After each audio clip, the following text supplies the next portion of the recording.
My entitled stepsister demands to move into the house my late father left me without her being expected to pay anything towards rent or literally anything with the house. But after she mistreated me and my father for the entirety of my childhood, I decided to shut her down and say no, choosing instead to keep her out of my house as she has literally never treated me like family. Here's what happened. Okay, so my dad passed away last year and left me his house. It is fully in my name. Now there's no drama about that part, but here's what's getting really wild. My dad had been married to my stepmom for about 12 years. She has a daughter who we will call Claire, who I was never close to ever. We were teenagers when our parents married, but Claire made it very clear that I wasn't real family. She never called my dad by the name Dad, would exclude me from anything she planned, and simply loved telling people that we weren't related. And you know what? I just accepted it and moved on. After the funeral, which Claire didn't even attend, she messaged me, not to say sorry, not even to offer support, but instead to ask if she could move into the house for free. She said that she was struggling and that we were sisters now,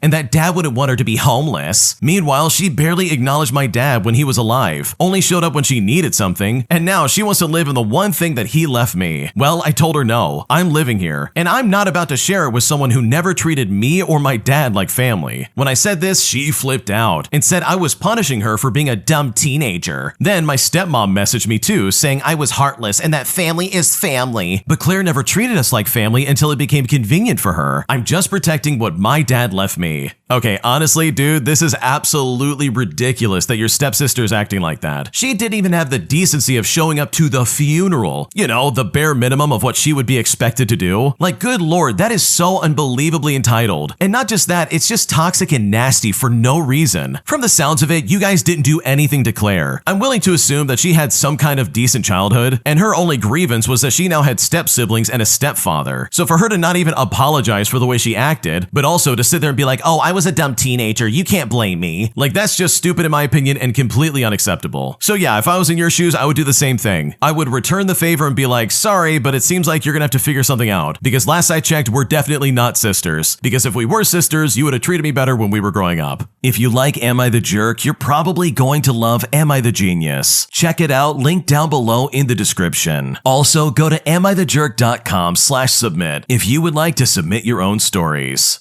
A car dealership I've never been to keeps contacting me by mistake, as some idiot literally put down my email address as a contact for whatever they're trying to do with their car. And despite the fact that I've begged them to please take my email address off of your system, they have yet to listen and instead just completely ignore me, forcing me to take some petty revenge that I'm sure they were never expecting. Here's how I did it. Okay, I live in the United States and I kept getting emails for someone else's car appointments from a dealership in another state. I was able to figure out the person's actual email address, so I messaged them to let them know the wrong email was in the dealer's system, but unfortunately they never responded to me after several messages being sent. My next step was to contact the actual car dealership, which was very easy. I spoke to at least 3 different people over the course of like 4 or 5 months, and they all assured me that they would update the information, but as you can probably guess, nothing ever happened. So I then took it upon myself to mess with all of them. I would reply to the emails that the appointment needed to be rescheduled. In some cases, I would get notified of my upcoming appointment, and I did that for probably a year.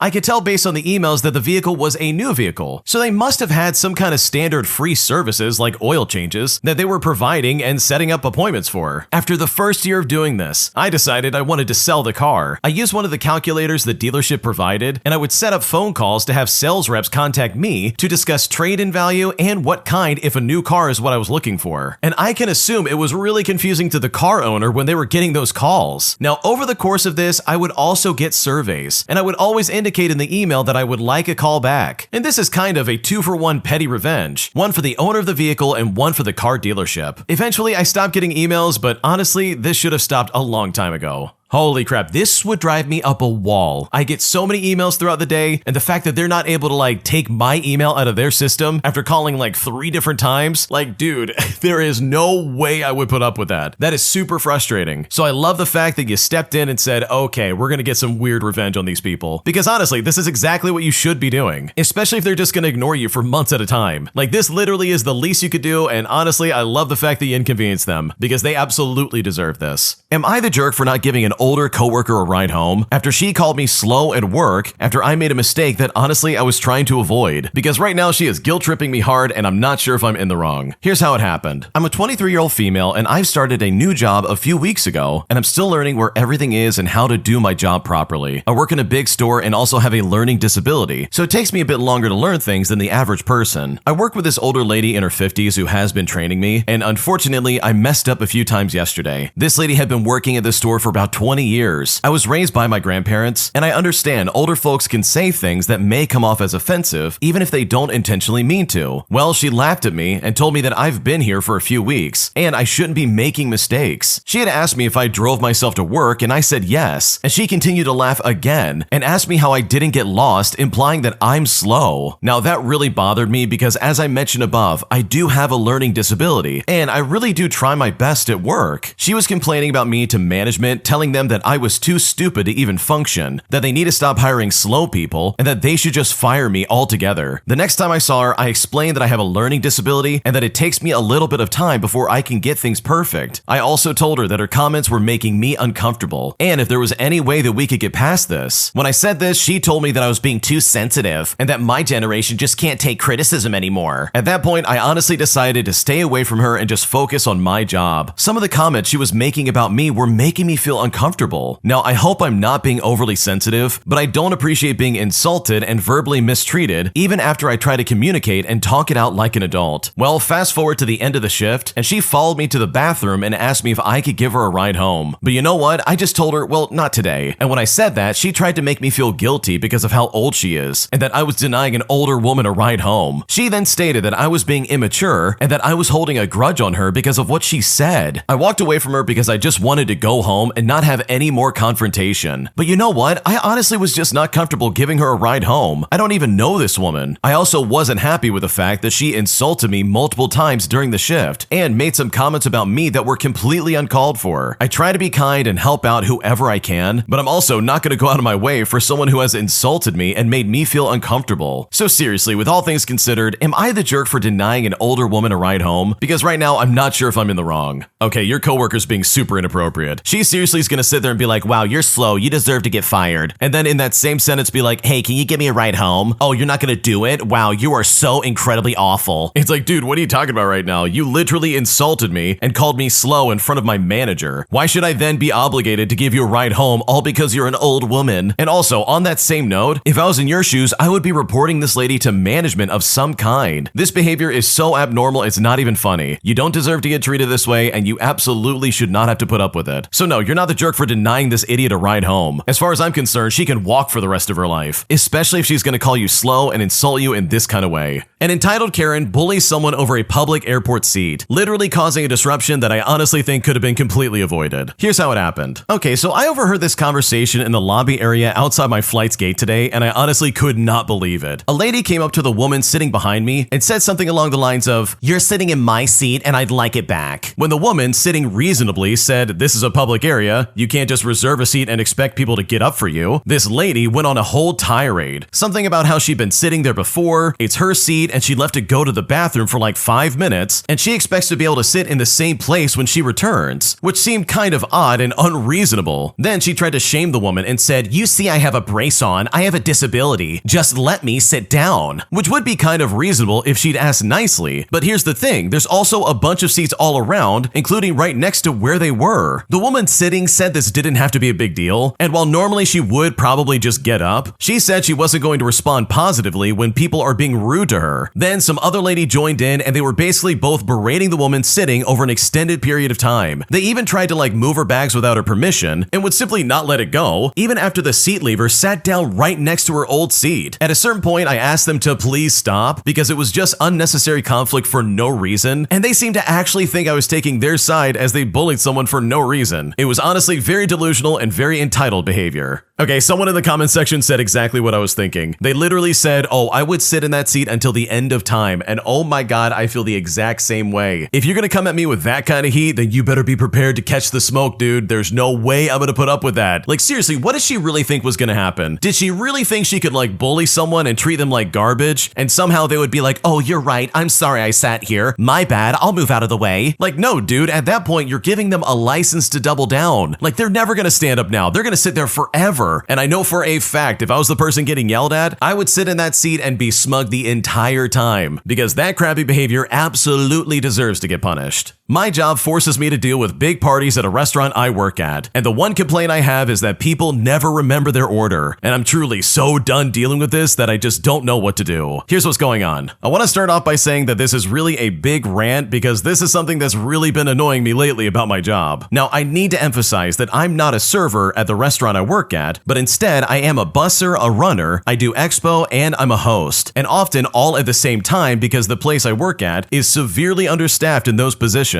I don't know any other place to put this, so here I am posting my story on the internet. I work at a restaurant that is affiliated with a sports center, so we get big parties in the form of sports teams on the weekends. And typically a big party ranges from anywhere between like 12 to 30 people, but sometimes tables bigger than that can pop up from time to time. Even though I'm often feeling tired after weekend shifts, the people working are great, management is amazing, but sometimes the customers get under my skin to a degree that's honestly quite infuriating. The last 3 weeks have been something to behold when it comes to these big tables. For instance, we had one big party of 26 people, and not only did they spread out and take up 3 of our biggest tables, but they also made passing out the food difficult because nobody remembered what they ordered. At one point, I had to go to all 3 tables with a medium cheeseburger with no tomato and no cheese, and when I got to the table that all the kids were crammed at, they all yelled and laughed at me, saying, and I quote, "What idiot gets a cheeseburger with no cheese?" And mind you, these kids were at least 15 years old. The parents then started crowding me to get their kids, and yet I had a line full of food that needed to go out to the other tables during lunch rush, so I was definitely overwhelmed to say the least. Last week, we had another large party of 24 people. Nobody claimed their food, and it took 4 times as long as it should have to get the food to the right person. And then 10 minutes later, we get complaints from the table that they were missing a plate of chicken tenders. And then 5 minutes after that, the server came in and told us that somebody was switching around plates and nobody at the table had the right food. The plate of chicken tenders, which had been delivered to the first tables, was taken by some kid at the second table. And trust me, we know, we literally counted. But my last shift was a nightmare in and of itself. I was doing all 4 previously listed jobs at once because we had no host, and we only had 2 servers until 2:00 p.m. I didn't have time to breathe considering it was Saturday, which is when most big games happen in the sports center. But through it all, I had only one request for the day. Please, just please, let me go home on time that day specifically because I had a brother and sister-in-law visiting, and they were severely jet lagged, especially because they had my niece and nephew with them, who go to bed early anyways under even regular circumstances. Well, not only did I end up clocking out nearly an hour later than I was scheduled, I was surprised with a request to train the new guy in the last hour of my actual shift. Luckily, the evening host was there by then, but I'm not afraid to say I had quite the breakdown in the car on the way home. The customers were particularly annoyed that day too because service was slow, and for the big parties, lo and behold, and you'll probably never guess this, most people didn't claim their food. And to the one party of 12 that did know what they ordered, oh god, thank you for working with me. But that was like one party out of several. And sure, we get big parties all the time, but please, to anyone who might be reading this who's part of a big party, please work with us and remember what you order. Sometimes runners don't have servers to help them, let alone notes on what dish goes where. If you order a grilled cheese, don't say you ordered chicken tenders. I'm not saying memorize everybody's orders at the table, but if I call out your food, maybe raise your hand or something. It helps a ton, especially when we have a full restaurant. Okay, dude, I cannot describe to you how much I relate to this post. Like, dude, I have played these games before, bro. I know exactly what this is like. It is the most frustrating thing in the world. You're telling me that you can't remember the single thing that you ordered to eat that night? Like, are you kidding me right now? Like, dude, get a grip, figure out what you ordered, and seriously pay attention when I show up. Because the original poster is like living my life like just a few years ago. Like, dude, you gotta be kidding me right now. You're telling me, the person who works here, that you don't know what you ordered? I literally can't stand your kids, and you're telling me you don't know what you ordered to eat tonight? Like, dude, what are you even doing here? This is some weird convenient amnesia that I'm having to like sort through. Like, what is going on right now? So to the original poster, I know your pain, I know your struggle, and my god, I know exactly what you're going through. Because this does really suck as much as they're describing, and I would not wish this on my worst enemy. 2 entitled boomer couples make a scene at a local Taco Bell after they refuse to use the kiosk to order their food. And I'm honestly blown away by the way they acted because this really was not that big of a deal. Here's how it went down. So anyone who's been inside of a Taco Bell within the past few years knows that they've done away with their cashiers. They still have employees who handle transactions if you need to pay by cash, but otherwise you place your order on kiosks. Personally, I think this is best for everyone, all things considered, as you can customize your items however you want, and the employees can focus on making orders orders instead of having to take orders. Now, I've always heard stories of boomers freaking out when they have to use them, but had never actually encountered it until today. In walks boomer couple number 1. They notice other people placing orders on the kiosk, so they walk up to them. A few minutes later, I hear a commotion, and I notice the wife starts yelling about how it's too confusing, and how could anyone use these? Why am I expected to use this? Well, cut to the annoyed employee who has to walk over and place their order for them. Not even 15 seconds later, she places their order for them, and they're still mumbling under their breaths about how stupid this is. But then, 20 minutes later, in walks boomer couple number 2. I wonder if the same thing's gonna happen, and sure enough, it is. First, they walk up to the counter and start staring at the electronic ads that are playing. An employee notices they're confused and asks them if they need any help. They then say, "Well, where's the menu? Why are there only pictures of your food up there?" The employee then has to explain that the menu is on the kiosk and they don't take orders at the counter. The look on their faces when this was said was so bizarre, like the employee had just personally insulted them. They take one look at the kiosk and they give a flat, "No, we aren't using that. You're gonna take our order or we're just gonna leave." Well, cut back to the annoyed employee from the first interaction, walking right back over to the kiosk to place the couple's order. They then start freaking out because they don't want to place an order at the kiosk. They want the employee to take the order at the register. The employee explains again that they don't do that anymore, and she once again tries to start their order on the kiosk. The boomer couple then argue some more before giving in and telling the employee their order so she can punch it into the kiosk. She goes into the back to make their food, and the boomer couple move to the side, and I hear them make some kind of remarks about, "Oh, how can these people expect to make $15 an hour if they won't even take our order?" Which honestly is an insane thing to say because this really is the easiest thing to figure out. Okay, this is so annoying and just completely weird in my opinion. Like seriously, the kiosk at any of those like restaurants could not be easier. I'm kind of indifferent about them. Like if it's there, I'll absolutely use it and I totally get it. But to stand there in front of everybody and make a scene out of that, like dude, you've got to have some real like lack of social awareness to make that happen. Because you would not catch me dead acting like that. I would just walk up and do it and get it out of the way. Like I don't want to be there longer than I need to. So yeah, this behavior is really dumb in my opinion, and there's just no reason to freak out over this. My entitled toxic coworker refuses to listen to me when I say he needs to keep his crap off of my stuff, forcing me to get revenge in a way that he will truly never forget. Here's how I did it. Okay, so I design and make leather gear that I sell at Renaissance fairs around the country. I do this with a couple of business partners, and we travel together in a large RV that we use as both living quarters and workshop. Now, me and one of my partners do most of our work on large, very expensive, very specific industry leather sewing machines. She and I have a rule that no one may touch our machines or place anything on the attached sewing tables without our express permission. They are our livelihood. They easily break, and they're both expensive to purchase and incredibly costly to maintain or repair. When they break down, it means we can't produce more products, we can't keep up with the sales, and it can be very difficult to find a specialist qualified to make repairs, hence the no touching rule. Well, we used to have this partner who refused to respect this boundary, and it's funny because he would have a meltdown if anyone touched his work area, but he also had zero consideration for anyone else's space or work. He would constantly pile anything and everything on and or around our machines. He always claimed he forgot or the area was clear so it was okay for him to use it. This guy had an all cast iron, non-enameled Dutch oven that he would use, clean, oil, and then just leave on the sewing tables. And I would have to scrub the work surfaces every time he did this just to be sure the cooking oil didn't stain into the leather. Not to mention that he would always bang into the machines and we'd have to fix and readjust them before they would even work again. The first time this happened, we asked him nicely to please not do it again. On the second time, we told him to stop his disrespectful actions. But when the third time came around, we finally decided enough was enough. So I took his extra oily, giant, heavy pot and I put it on his bed under the covers, half on the mattress and half on the pillow. And when I did this, oil and cooking grease soaked into everything. And you know what? He headed to bed late and had to change all of his bedding before he could go to sleep. And yes, he absolutely had an enormous fit in the process. But I told him, well, the area was clear, so it must be okay for me to put stuff there, right? Well, after I did that, he never put anything on the sewing tables ever again. We severed ties with him not too soon after that, as you might expect. And no, this was not the only manifestation of his penchant for being a complete jerk. Because trust me, this is only the tip of the iceberg, and honestly, I'm glad we parted ways. Oh man, this would really piss me off. Imagine you have a sewing machine that literally is your job. If that thing breaks and you can't use it, then guess what? You can't work, you can't pay your bills, and then everybody suffers. So for this idiot to put his Dutch oven all over their workspace was just completely unacceptable. Because holy crap, does he know better? Like, dude, the second someone asked me, hey, please don't put your stuff there, I would make a serious mental mental note that no, I cannot put it there and I need to find a new home for this. Because otherwise you're screwing with someone's like livelihood, dude. You can't do that. And it doesn't sound like these are like your run-of-the-mill sewing machines. These sound incredibly expensive and very particular. Not to mention it's sewing together leather, like a really hard substance, so it's probably a very specific machine. So for him to break it when they're at a Renaissance festival in like the middle of nowhere, like I don't blame the original poster for being pissed off beyond reason. So in my opinion, I think the revenge they enacted on this guy was completely deserved.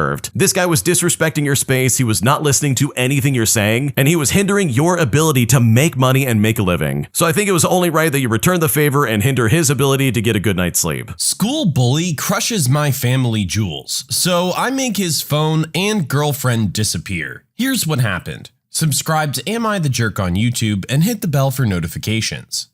A long time ago, I was a young man in an all-boys secondary school. I was about 14 for any international readers, and my friends and I were regularly bullied by a large group of older guys. Being typical nerdy boys, we were prime candidates for bullying. The only saving grace was that we were quite a large group ourselves, so no one person was targeted more than any other. Unfortunately, that didn't matter as the bullying was brutal. On our school grounds, there was a small cabin that belonged to the local Boy Scouts that we used to hang out around on our lunch break. One day, we had a run-in with the bullies when they tried to steal our football. For daring to not hand it over, I was singled out for punishment, so I was grabbed by 4 of them, each grabbing an arm and a leg, and carried around the corner to a small courtyard with a flagpole in the middle. After a few punches for struggling, I was swung backwards and forwards a few times before being swung legs apart and full force into the pole. Any attempts to describe how painful that was wouldn't do it justice. Thankfully, one of my friends had made a run for the teacher, and they were spotted coming towards the group by a lookout before they had a chance to take another swing, and they dropped me and legged it.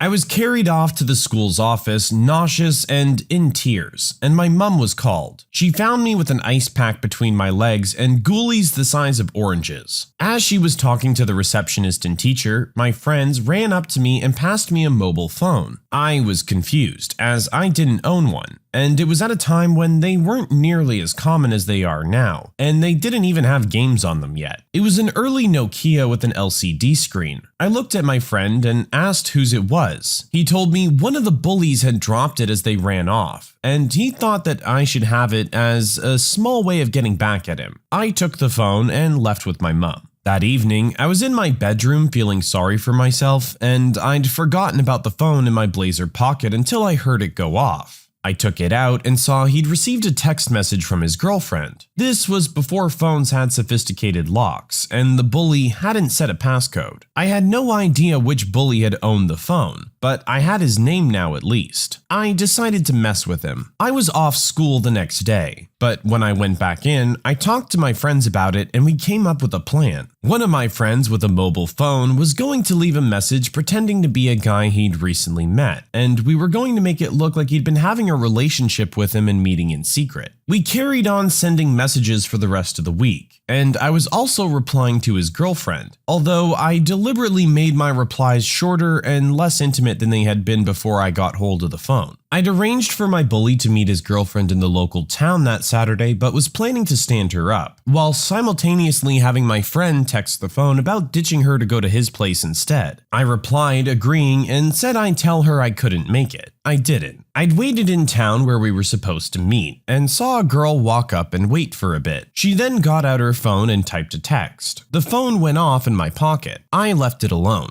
She waited a few more minutes and texted me again. This time, I walked around the corner out of sight and messaged her back asking who this was. She flipped out and shouted at me for messing around with her. I told her that I had found this phone on the floor of the bus station in that town, and if she knew the owner, I'd come and give it to her so she could give it back to the owner if she was nearby. She told me where she was, and I waited 5 minutes before walking around the corner and looking around for her. Eventually, through texting, we found each other and I gave her over the phone. She thanked me and we went our separate ways. On Monday, I told my friends that we'd pulled it off, and we just had to wait and see what happened. It wasn't long into the week when gossip started spreading through the school. The bully's girlfriend had read his messages, it seemed, and had dumped him for having a gay affair. On top of that, she'd done it by going to his house on Sunday and calling him out in front of his parents, who, it turns out, were not fans of that sort of thing at all. When he denied it, she pulled out the phone and read out message after message. His claims that he had lost it over a week ago were ignored, and I went unsuspected. In response, his parents pretty much disowned him, and he was only saved by his uncle, who was a little more understanding. He had lost contact with a lot of his friends, as his uncle's house was a lot further away, so hanging out after school or on the weekend was almost impossible, and his preference for men was so well known by now that no girl seemed interested. As far as I know, his parents never took him back, and he moved to London to go to university to escape his reputation. I had only expected to break up that jerk and his girlfriend, but that was an unexpected bonus. I'd say it went too far, but having your nuts smashed off a flagpole tends to harden you to the plight of your bully.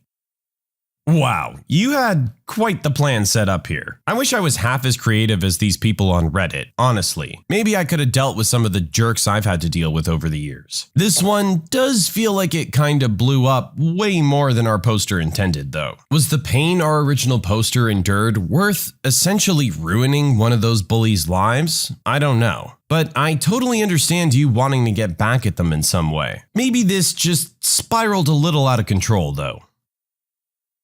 Entitled Kid wants my PS4 as an apology for a fight that he started. For our cast today, we have the Entitled Kid, Entitled Mother, me, and Neighbors 1 and 2. Two neighborhood kids. The neighbor kids are actually pretty cool. The entitled kid was just older than them, and so had some authority. Now, let's dive in. One summer day last year, I had just turned 14. I was playing some basketball with these two kids from my neighborhood in their driveway. Their family is pretty rich, so they have a fully paved driveway, big enough to be a sizable court. It's just me and them for about a half an hour, until Satan's son himself came over from down the street. This kid is literally the stereotypical brat who made the select soccer team 3 years ago and still thinks that he runs the place. So we let him join in the game and everything is fine for a bit. I'm a little bit on the bigger side, but I'm really strong, so I play really well as a center, posting up in that. The entitled kid is guarding me, and he's getting worked. He's shorter and not as strong, so he's getting dominated. Here's the major incident. I've just grabbed a loose ball, and I'm running back towards the basket. The other kid gets back before me and stops my drive, so I start to back him down again.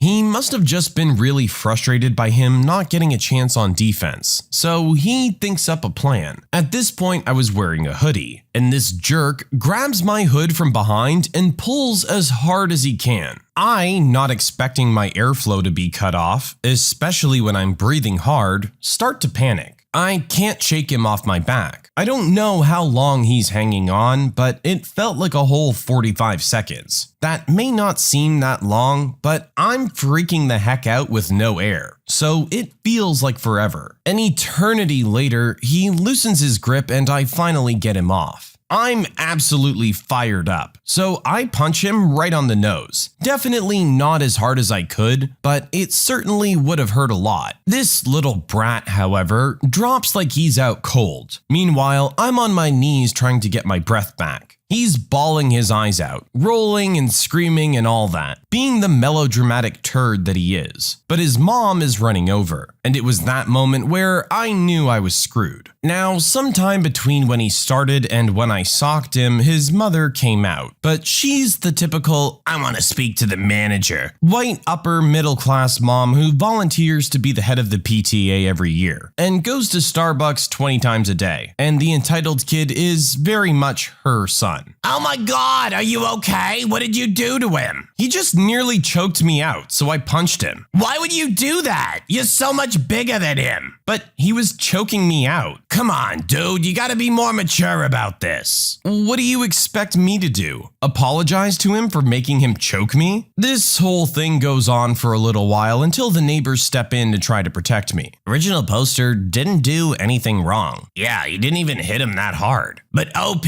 shouldn't be hitting people in the first place, especially not my son. Yes, she actually said especially not my son. But it was basically a trade-off.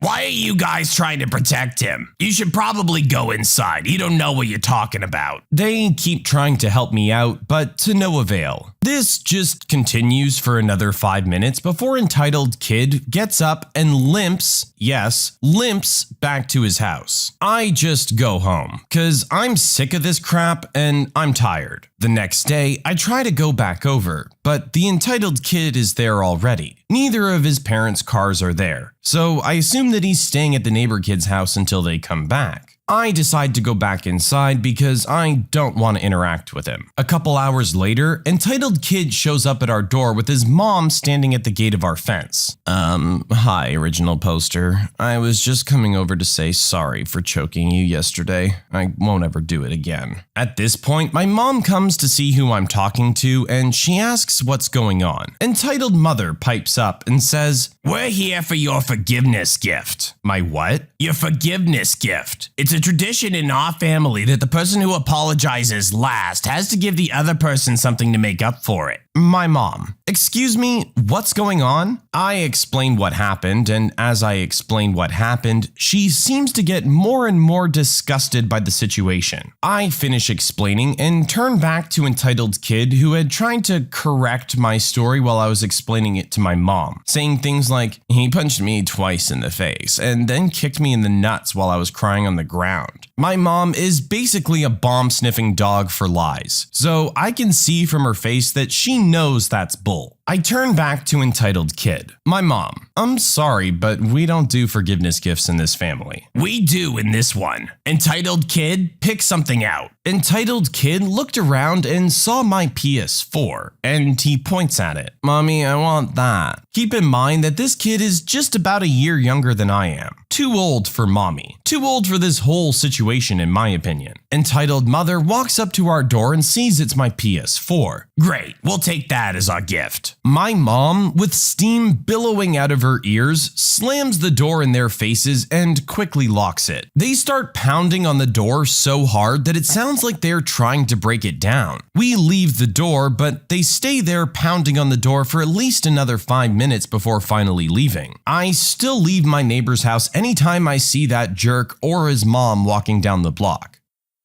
You know, some of these stories I read and I can't believe that people like this exist in the world. The mother of this child seems to be completely out of her mind in my opinion. What kind of parenting is that this is how you solve problems? Your son gets in a fight and you just believe everything he says regarding it? Then you expect the other kid to give up a very expensive piece of video game tech as an apology. This just seems completely clueless. You've done nothing to actually resolve the situation, and it sounds like you're just trying to use this as an excuse to get free stuff. Maybe you don't want to have to buy your kid a PlayStation, but that doesn't mean you take a situation like this and twist it around to try and get something out of it. This whole situation is just disgusting. Cashier Karen refuses to accept my debit card, claiming that I'm too young to have one. I'm a 22-year-old guy that looks like a young teenager. People usually say 13 to 15, unless I'm dressed up, at which point I look about 18. It doesn't help that I'm barely 5'5" on a good day, so I often end up in situations where people assume I'm too young to be doing whatever it is I'm doing. This was one of the more ridiculous times, though I have tons more. This happened earlier this year. I was taking my two youngest siblings to a local German bakery/deli to grab some fresh pretzels for lunch. We order the pretzels, no problem, then take it up to the cashier to pay. The The cashier is an older lady and she initially accepts my debit card from me without question. She turns around and looks at it a bit more, then faces me. "So you obviously aren't name on card." "What do you mean?" "You look way too young to be name on card. And you're too young to have a credit card anyway." At this point, I'm pretty frustrated. One, it's a debit card, not a credit card. Second, my name is a little old-fashioned and traditional for someone my age, but it's still my name. Triple whammy with the age comment too. Besides, as far as I know, there's no minimum age for a debit card. Even kids can be authorized users and cardholders on their parents' accounts. I tell her, "I can show you my ID if you want." Sure. What she doesn't realize is that not only did I have my driver's license, I also had my military dependent ID and my personal military ID/CAC, as I was in the National Guard at the time. So I slapped down my military ID, my dependent ID, my driver's license, my college student ID, and my actual credit card for good measure. All valid, up to date, and with the same name on them as my debit card. "So can you run my card now?" The jerk mumbles something and sticks my card into the reader, then returns it without saying anything else. The pretzels were delicious.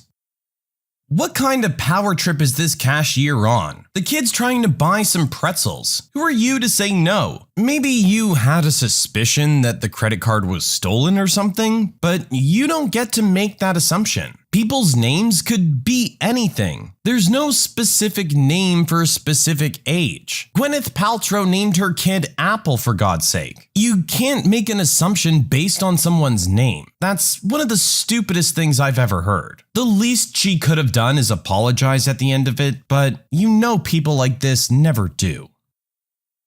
Entitled mother tries to get me fired because I wouldn't let her take her 2-year-old in the hot tub. So summer of 2017, I worked as a lifeguard at the local water park. At the time, I was 17 and thought that it would be fun to work there. There are lots of crappy things that have happened and lots of stupid people, but this one has stuck with me the most. We had several water slides in a hot tub, which was particularly popular due to the weather averaging in the 70s. We had several safety signs posted around the hot tub, stating things like no more than 10 minutes at a time, no more than 30 people in the tub, and no children under 6. The last one was often because the parents were getting upset because their child was freezing and just wanted to warm up. We would allow children 6 and under to sit on the edge and put their feet in the hot tub, but due to the county health department rules, we aren't allowed to let them be in the tub completely. Enter entitled parent. It was early on a Friday morning just after open, so about 10 o'clock, and there were maybe 6 families in the park. No wait times and no small children in the kiddie pool. This lady walks up to the hot tub and starts getting in, babe in arms. I guessed by sight this child was maybe 2. I reminded the lady of the rule, but that she could place her child on the edge with feet in the water if she liked. Shortly after, I look back over at the lady, and not only was her child not on the side of the tub, her child was completely submerged in the water, which was another rule. You couldn't put your head under. So I rush over to her and her child to check on the child, and she quickly scooped her child out of the water and placed her on the side of the pool, all well within sight. I said to her, "Ma'am, I'm afraid I'm gonna have to ask you to leave the hot tub if I see you place your child in the water again." She snapped back at me. "Don't call me ma'am. I'm probably the same age as you. Anyways, what's it to you? It's my child, and if I say it's okay, then it's okay." I responded, "I'm sorry, but since I don't know your name, that's what I thought would be appropriate to call you. As much as I would like to let you decide what temperature water is okay for your child, it's part of my job to enforce the rules. And that particular one isn't even created by my employer, but rather the county health department." She scoffed and said, "Sure it is," then rolled her eyes and walked towards the other side of the hot tub. Shortly after she got out of the hot tub, she walked up to one of my coworkers, asked something, then went to the office to speak with my boss. A few minutes later, my boss came to me and said, "A lady just complained to me that you were rude to her. Wanna tell me about what happened?" So I explained that I noticed that she wasn't following our rules and had brought her child into the hot tub regardless of my warnings. My boss was totally understanding and said, "Yeah, that's what I thought." She tried to tell me that you called her kid a little brat and you called her fat. She said she wanted you fired and free tickets to the park. I told her I'd reprimand you and we'd look into what happened. I just came over here to make it look like I was giving you a talking to. That's what I get for trying to look out for some jerk's kid.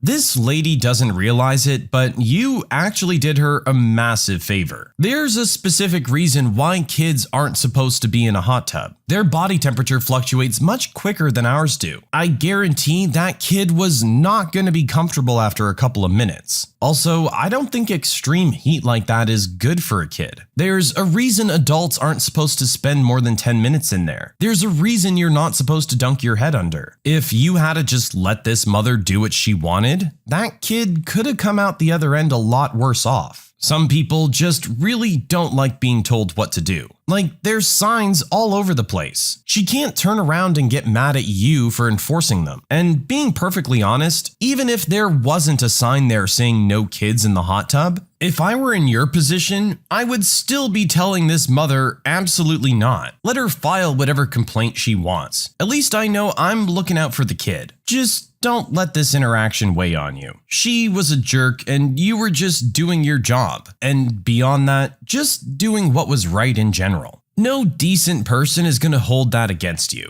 Her turning around and snapping on you just shows the sense of entitlement that this woman has. Karen stands in the way of my mother's handicap parking spot, so I give her a taste of her own medicine. Here's what happened. Subscribe to Am I the Jerk on YouTube and hit the bell for notifications. One afternoon at 5 p.m., when it was around 105 degrees in the US, my wife, my in-laws, my 2 kids and I are in a packed parking lot outside of a little market. There also happened to be a fair going on at the same time. There being so many of us, we had to take 2 vehicles. That being said, my mother-in-law is handicapped and needs the special parking that comes along with that. However, there was no open handicap parking spots available. I found 2 parking spots, one being closer than the other. I took the parking spot furthest away so they could park as close as possible, so she wouldn't have to walk far. As I parked, a woman got out of the passenger seat of a parked car further down and walked up to the open parking spot and took her stance. My in-laws tried pulling into the parking spot and the woman would not move. So I did the only reasonable thing you can do in that situation. I stood behind my in-laws' car and in front of the other woman's car, whom the lady standing was waiting for. She yelled at me to move, so I calmly said no. You can't hold that parking spot, she needs to move. She yelled some more and refused to budge, so I did the best thing I could. I told them I have all day, and I sat in the middle of the parking lot in front of that car in the blistering heat. After about 2 minutes of me sitting there, the woman trying to hold the parking spot finally moved so my in-laws could park there. My butt was on fire, but it was 100% worth it as she walked away ticked off. And to make matters worse, the jerk lost her other parking spot, and I'm pretty sure they had to park a lot further than they were. I think we've all seen the videos online of some Karen or another doing something very similar to this. You can't just stand in the parking spot and claim it. That's not how it works. And in this case, our original poster had a legitimate reason for needing a closer parking spot, with their mother-in-law being disabled. Our poster sure did give them a taste of their own medicine though. You can't really complain about what he's doing because you're doing the exact same thing.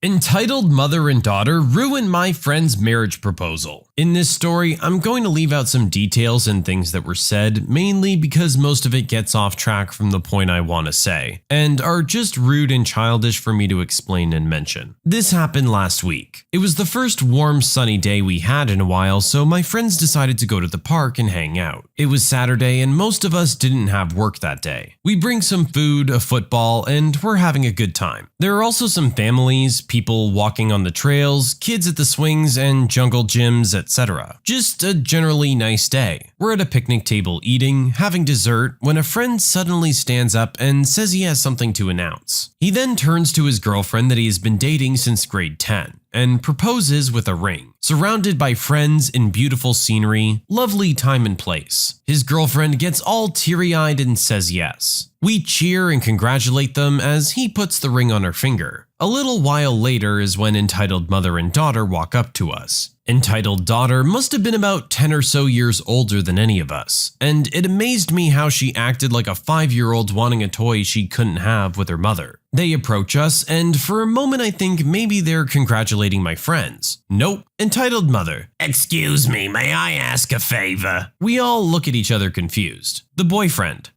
Sure. Entitled mother. Could my daughter have that ring? Now, I've heard some pretty dumb things in my life and have dealt with entitled mothers before, but this one takes the cake as the most ridiculous. The boyfriend. What? No! The entitled mother doesn't take that as an answer and continues talking, saying that her daughter needs the ring. When my daughter's ex-husband proposed, he didn't give her a real ring. She needs a real one to feel like a real bride. It ruined their whole wedding and marriage. It shocked me that the woman thought my friend, all of us at that table being broke college students, would have enough money to buy a real wedding ring. It wasn't either. The boyfriend. Well, I'm sorry to hear that, but she can't have the ring. Another friend. Wait, you said ex-husband, right? Why does she need the ring if she's not even married anymore? Entitled daughter. Because the wife gets to keep the engagement ring even after the divorce. Everyone knows that, silly. The girlfriend. But why do you need my ring? Entitled daughter. I'm reaching my 30s. It's too late for me to find love and marry again. I need a ring to remind me that I'm still worthy. Me. But what about the ring you got from the divorce? And at this point, I kind of found it hard that she'd ever been engaged to begin with. Entitled daughter. Because it wasn't real. I need a real one. The girlfriend. Well, this ring isn't a real diamond either if that's what you're looking for. The boyfriend. No college student can afford that. The entitled daughter then tried to take hold of the girlfriend's hands. I think maybe to see the ring, judging by the look of shock on her face when she was told it wasn't real, or maybe to try and take it by force. But either way, we'd had enough of her and all told the mother and daughter to leave. As they left, the mother yelled at all of us and told my two friends that their marriage would be a train wreck. The boyfriend shouted back, "Not as much as your gold digger daughter's marriage." This set off the entitled daughter. She didn't charge at us, but she looked like a bull about to. I've never seen a grown woman have such a fit in her life. She threw a tantrum for a good 5 minutes before stomping off. That jerk ruined the rest of the day for us, but my friends are still going strong and are planning to marry later in the year after they graduate. I understand why the husband left her, I think. This woman sounds like a nightmare. One of the most entitled people I might have ever heard of. It's quite clear that her mother has been enabling this for a long time. That takes a lot of kahunas to walk up to someone and just ask for their engagement ring. Like, what makes you think you have the right to just walk into this moment, this special day that these two are having, and take it away? For your daughter who isn't even getting married, isn't even married, she's divorced? What? Why do you want this ring? What makes you think you're in any way entitled to it? This story just makes me mad. My dad did what he felt he had to do to protect my mom from her abusive father. This isn't my story, but rather my father's revenge on my mom's abusive dad. So some details may be wrong. My parents were born in a rural part of Mexico in a small town. An important thing to note is that the area they lived in had a problem with scorpions, and the nearest hospital was a few hours away. Life wasn't exactly easy for them. My mom didn't get far in school, having been taken out after 6th grade, while my dad didn't finish 4th grade of elementary school. Life was tough having to find any sort of work to help to support the family. My mom grew up with a strict set of parents, and her dad was prone to violent outbursts, while her mom was emotionally and sometimes physically abusive. My dad grew up with a single mother. My parents met one night when they were about 15 years old, and from what my mom said, they hit it off right away. Nothing romantic, but they quickly became great friends. My dad's mom came to view her as somewhat of have a daughter and would like to have her over whenever she had the chance. But for some reason, my dad was never invited to her house. The next 2 years of my mom's life were really difficult, especially since her father started drinking more frequently and her mother became even more distant. There were times when my dad saw something was wrong simply because of how she walked and how she started to flinch with even the tiniest touch. She also never had him visit her house and would spend a lot of time at his. Pretty soon, they officially started dating. One day, my mom's mother simply disappeared with no explanation. This caused her dad to become even more abusive. She endured all of this because, try as she might, she simply couldn't leave him. Until when she was 18 years old, she discovered she was pregnant with me. When her dad found out, he smacked her across the face, got his belt, and brutally hit her, and called her all sorts of names. She managed to get out before anything worse happened. She ran to my dad's house where she explained everything to him, and how her life had been miserable for such a long time, and how she was pregnant. He right then and there knew he had to get revenge for all the years of abuse she'd endured. He knew simply turning him in wouldn't be enough. He had to make sure he was taken care of for good. My dad knew many people who worked with getting rid of scorpions, and which ones would be the most dangerous and lethal. He went looking and found a few with the highest chance of killing someone. The following day, he was able to sneak into my mom's house and put the scorpions underneath the abusive dad's bed covers and went home. The following day, when my mom went back to her house with my dad, they found him gone in his bed. She was horrified and shocked. My dad pretended to be shocked too. They got married soon after I was born. They moved to the States after applying and getting accepted for a work visa. He kept this secret for many years, and when he finally told her, she was both upset and happy. She was glad he told her, and that jerk being gone changed everything for both of their lives. Okay, this one's pretty intense. There were plenty of other ways to deal with this situation that wouldn't have been quite so permanent. At the end of the day, no matter what the situation, I can't sit here and give our original poster's dad the thumbs up for what he did. I totally understand that he felt he needed to get her away from her father, but this was not the way to do it. There's really not much else for me to say on this one, honestly. I get it, but just no.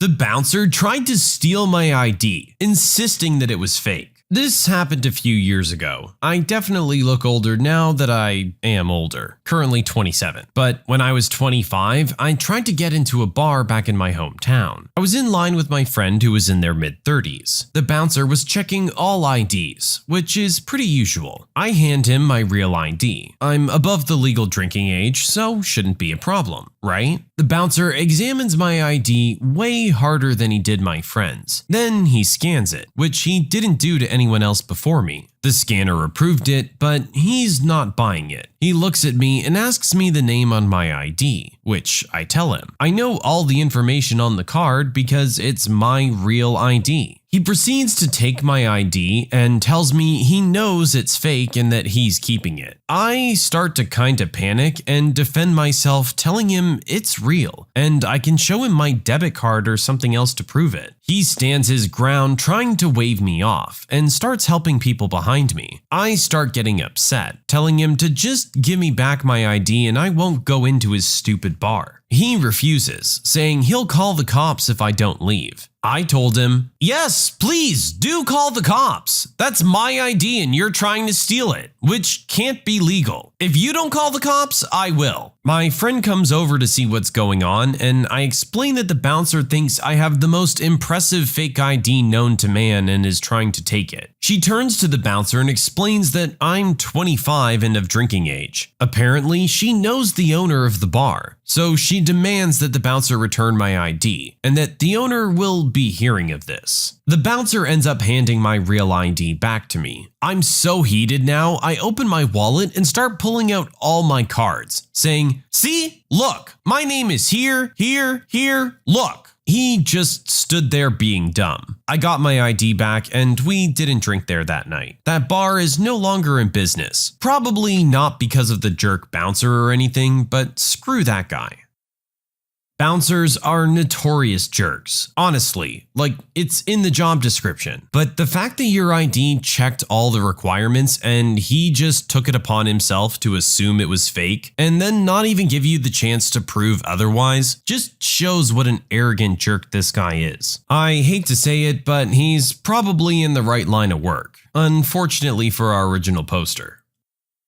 I walked out of my sister's wedding because she refused to let my husband be in any of the pictures. I'm a 31-year-old male. My sister, Anne, 34, got married on Saturday. My husband of 7 years, Mark, who's 32, was there with me, and up until one point, it was an amazing evening. After the ceremony, Anne wanted a picture of all of our siblings, there's 5 of us, and their respective partners, so we started lining up. When Anne saw that my husband was standing next to me, she shook her head and said something about him ruining the aesthetic. Apparently, her plan was to put one woman and one man next to each other alternately. My youngest sister, 18, who doesn't have a partner and was standing on the very side, offered to stand between the 2 of us, so we could be close and Anne's wish would still be respected. I thought that was a great solution, but Anne disagreed and told Mark to get out of the picture. He's quite introverted and tries to avoid confrontation under all circumstances. So he simply complied and told me to not get angry, but it was obvious that he was hurt and disappointed by being left out. Obviously, it didn't stop me from getting angry, and I walked away with him. I can understand that Anne wants her wedding pictures to look exactly how she imagined them, but I think the idea my younger sister proposed was very reasonable. I congratulated Anne and her husband one last time, but then I said my goodbyes. When I was asked why we were leaving early, especially before taking the pictures, I said that I didn't feel like our presence was wanted. We left before dinner was served, and I took Mark out to his favorite restaurant to cheer him up a little. Anne has texted me since saying that I was being overdramatic and making a fuss over nothing. Our parents have tried to remain neutral, but except for my youngest sister, the rest of the family supports Anne and thinks that leaving early was going too far and that I should have sucked it up instead of ruining her big day. Am I the jerk for leaving early?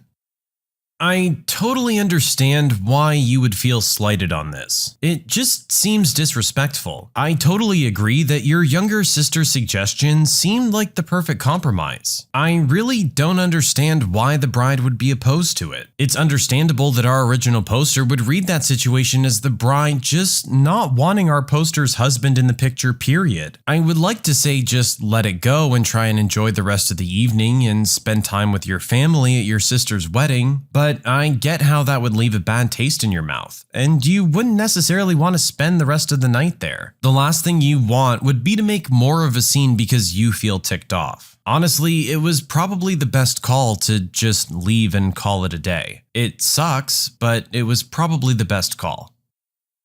I gave my parents an ultimatum. They need to choose between me or my brother. I, 21-year-old male, have a brother, Tim, who's 24. Ever since we were young, he's always bullied me for not being as smart as him, and sneering at my passion for sports. Our parents tried to stop him, but Asian household meant they valued brains over brawn, so he was always favored growing up. Less so now as I have a stable job and am able to show my worth. I do still love them, but not Tim. He can't bully me as much as I outmuscle and outsize him, but the insults and jabs over the last 10 years are a sticking point. At the end of last year, I came out as gay. My parents took time to accept it. Dad is even going to Asian support groups to find out more. Tim, however, went off the rockers, verbally screaming about how I was a disgrace and a shame, how I must have ruined our genes, and mocking whether I even had real man bits. Mum says he just needs more time to process, but he's shown none of that, getting worse and joining this religious group at his university. This weekend, I came home late to find my room had been completely emptied. My clothes, posters, all my gym and sport equipment, all my books, everything gone. The only thing intact was my laptop. I asked my parents and they had no idea, as they were out and had left the house to Tim and his project group. I called him downstairs and he said that he was curing my perverted parted ways, and that him and his religious group are gonna change me for the better. I won't repeat everything he said, but he made a list of everything he threw out and why each item made me a pervert. Among the items he threw out was a signed item worth $1,200. I'm finally fed up, and straight up told my parents that either he stays or I stay, but I'm not living with someone who hates me. I recounted since I was young about him bullying, insulting, stealing, and ruining my stuff. This wasn't the first time. I made it clear that while I love them, if they still supported Tim ruining my life, I was cutting off contact. I grabbed my laptop and bag because I had nothing left, and I left, staying at a friend's place. I've cooled down and called my mom saying that I won't cut off contact, but while Tim is still living at home, I won't ever be visiting. She's begged me to reconsider, saying that we can still fix the relationship, that she and dad are gonna get my stuff back, but I'm adamant that I can't coexist with Tim. I have money saved up so I can rent and survive easily enough. So living is not an issue for me, unlike Tim who's still studying. My friends support my decision to move out, but my relatives have been saying that I'm going overboard, that I shouldn't punish my parents for what Tim did. They all say I'm a jerk for forcing my parents to choose between their two sons, even if Tim is wrong. I'm close to my relatives. I have a cousin who may as well be my actual brother, and even he thinks I shouldn't be so aggressive with cutting Tim out. I do feel bad for my parents, but I don't think I'm wrong to get away from that toxicity. Am I the jerk?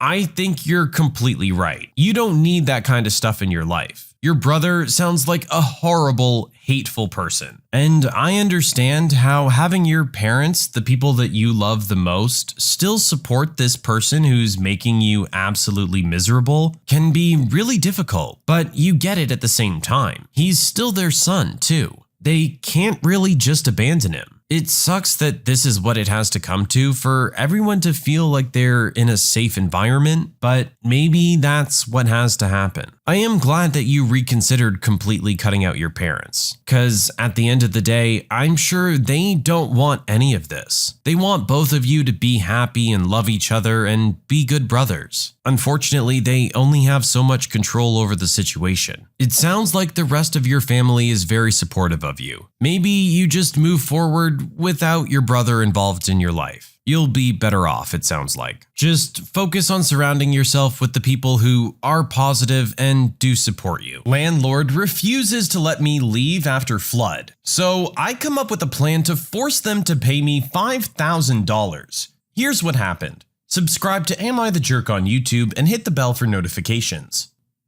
I had just moved across the country for a job with my girlfriend and found a nice apartment in the suburbs. Building was nice, staff seemed fine, everything seemed in order. After unloading all of our boxes and organizing clothes on the floor, we decided to take a break and grab dinner. In the middle of our meal, I get a call from the building saying we had a fire in our apartment. Later found out the sprinkler pipe burst and triggered a fire alarm. I rushed back to find 4 to 5 inches of water and a massive hole in the ceiling leaking water everywhere. All of my stuff was ruined, including all my clothes, my piano, multiple computers, electronics, everything was gone. I did have renter's insurance, but found myself living out of a hotel until the repairs were made. Fast forward 2 weeks. I'm still living out of a hotel after the building claimed they would have my place fixed in a week. I go in to inspect the place and there's black mold all over the walls and ceilings. Obviously not a livable space even after repairs. I'm communicating with the property manager who keeps brushing me off and saying everything will be fine, it won't take much longer. I mention breaking my lease and she snaps, claiming I have no grounds to do that and they'll sue me if I do. So I work in digital marketing, in real estate actually. I have a follow-up meeting with her boss in an hour and decide to do some research into their URL. Their website name is the full name of the residence, which is pointlessly long. I find the .net available for purchase, as well as multiple iterations of shorter URLs which presumably have higher search volumes. I spend about $50 and buy them all up.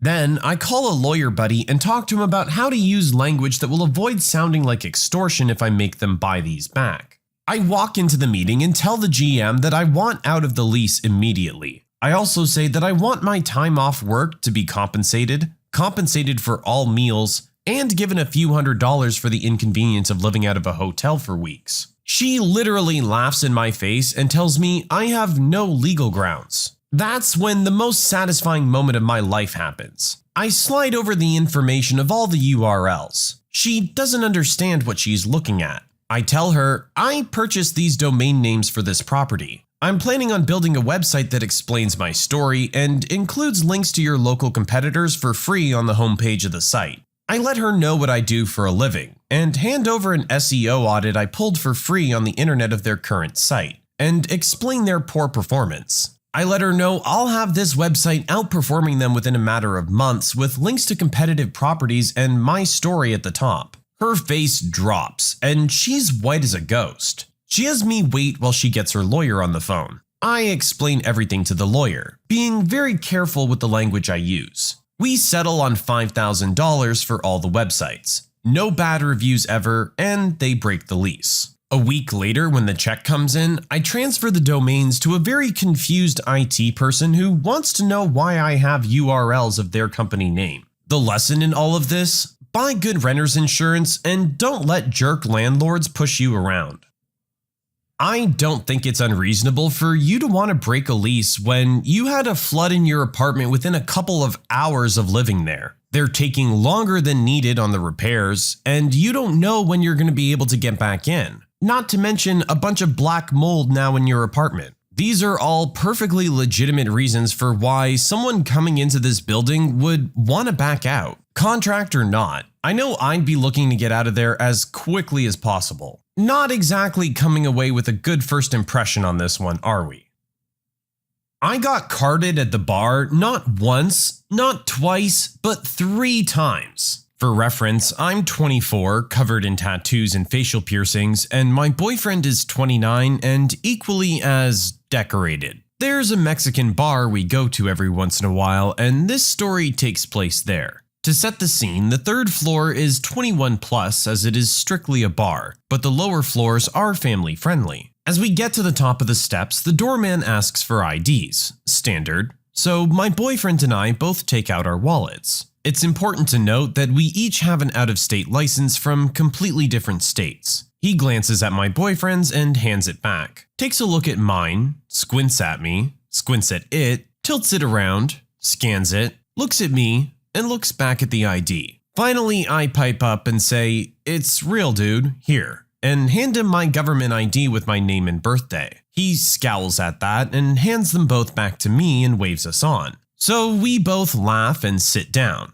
I order a sangria and am carded again. No biggie. Waitress takes it, no problem. As she walks away, the doorman comes over and asks to see my ID again. He pulls up a chair to our table as I hand it to him and takes out a book of state IDs, flipping to my home state and comparing the two. At this point, I just start laughing because I get double carded all the time, but this is ridiculous. He hums and haws and hands it back and very sheepishly, as sheepish as a giant bearded doorman can get, explains that it's his first night and he's never had to check IDs before. And the bar 2 doors down got busted for serving minors and he was afraid it was happening to him. Doubly so because we both had out-of-state IDs and mine is pretty uncommon. I told him no problem. He apologized again for coming across as a jerk and thanked us for not taking it personally. I mean, I can't blame the guy for wanting to be good at his job. It's his first day, he's overcompensating a little bit. Our original poster just thought it was funny. There was no real jerk in this situation, I feel. Everyone probably just got a laugh out of it and went on with their night. No biggie. Random stranger accuses my mother of tattooing me as a baby. My mom and my nan told me this a little while ago, and I just remembered it after posting another tale about my youth involving my birthmark. It's shaped like a love heart, and it was so clear that it looked like a stamp until I was 11 when it started to fade. I was barely 5 months old and was sitting on my mother's lap waiting for my turn in the hospital. I have a thyroid condition requiring a blood test every year. My nan said that I was getting irritated being stuck on my 17-year-old mother's lap. Yeah, my mom was young, but she's done a pretty good job raising me. My mom sat me down with some other babies. I was playing with some wooden blocks and I was sitting on my own. I have autism, hence the avoidance of other human beings. Mom says that there was this girl that was a little bit too old to be with the babies and was drinking milk. She dropped the milk right on me, ruining the bumblebee shirt I was wearing. My mom took me and had to take my shirt off because it was soaked. It exposed my birthmark, which was darker than it is now, and I've always had pale skin, so it sticks out like a tail would. I'm being fussy as my mom cleans me, and there's a woman glaring daggers at my mom and my nan. Her husband is busy with their son who's crying because I'm crying. I'll call the lady Ella. Ella. Excuse me. Nan says she sounded like a dolphin. Sorry guys, I don't know how to do a dolphin voice. My Nan.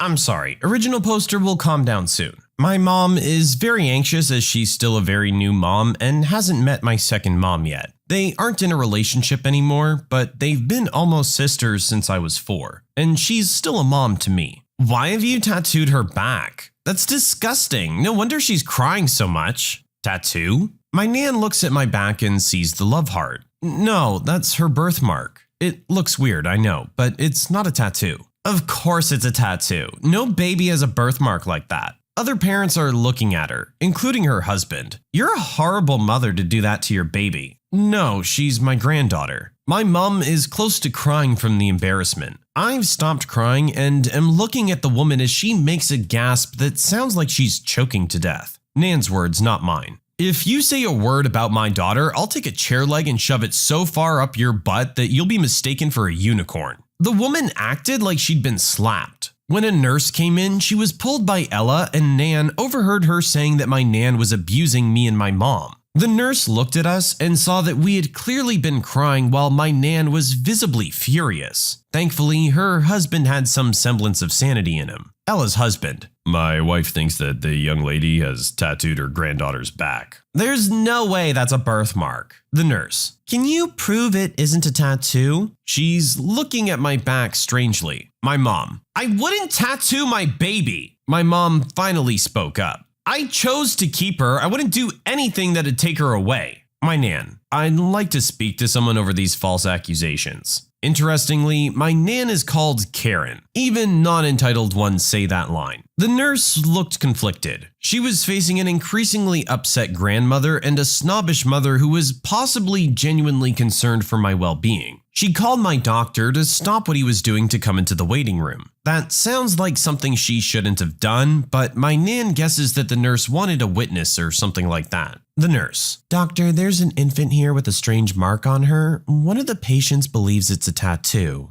Is it? Doctor. Hey, original poster. He smiled as he handed his pen to me, which I started waving around as if it was a flag. I like pens. My mom says that he checked my back and rolled his eyes. This is her birthmark. There are so many possible shapes that there can be that it's possible for a birthmark to look like a heart. I'm sorry you two had to go through this. That can't possibly be true. Your heart is in the right place, but you went about it the wrong way. Original poster doesn't have a tattoo, and those two aren't abusing original poster. She's just here for a blood test. Mom is doing a fine job for her age. He's our favorite doctor. Did the woman get kicked out or shunned? No, she just looked embarrassed and said nothing more. Nan and my mom made me have my blood test and bought me a teddy bear for being a brave girl. It wasn't anything overly insane, just something amusing thanks to my birthmark.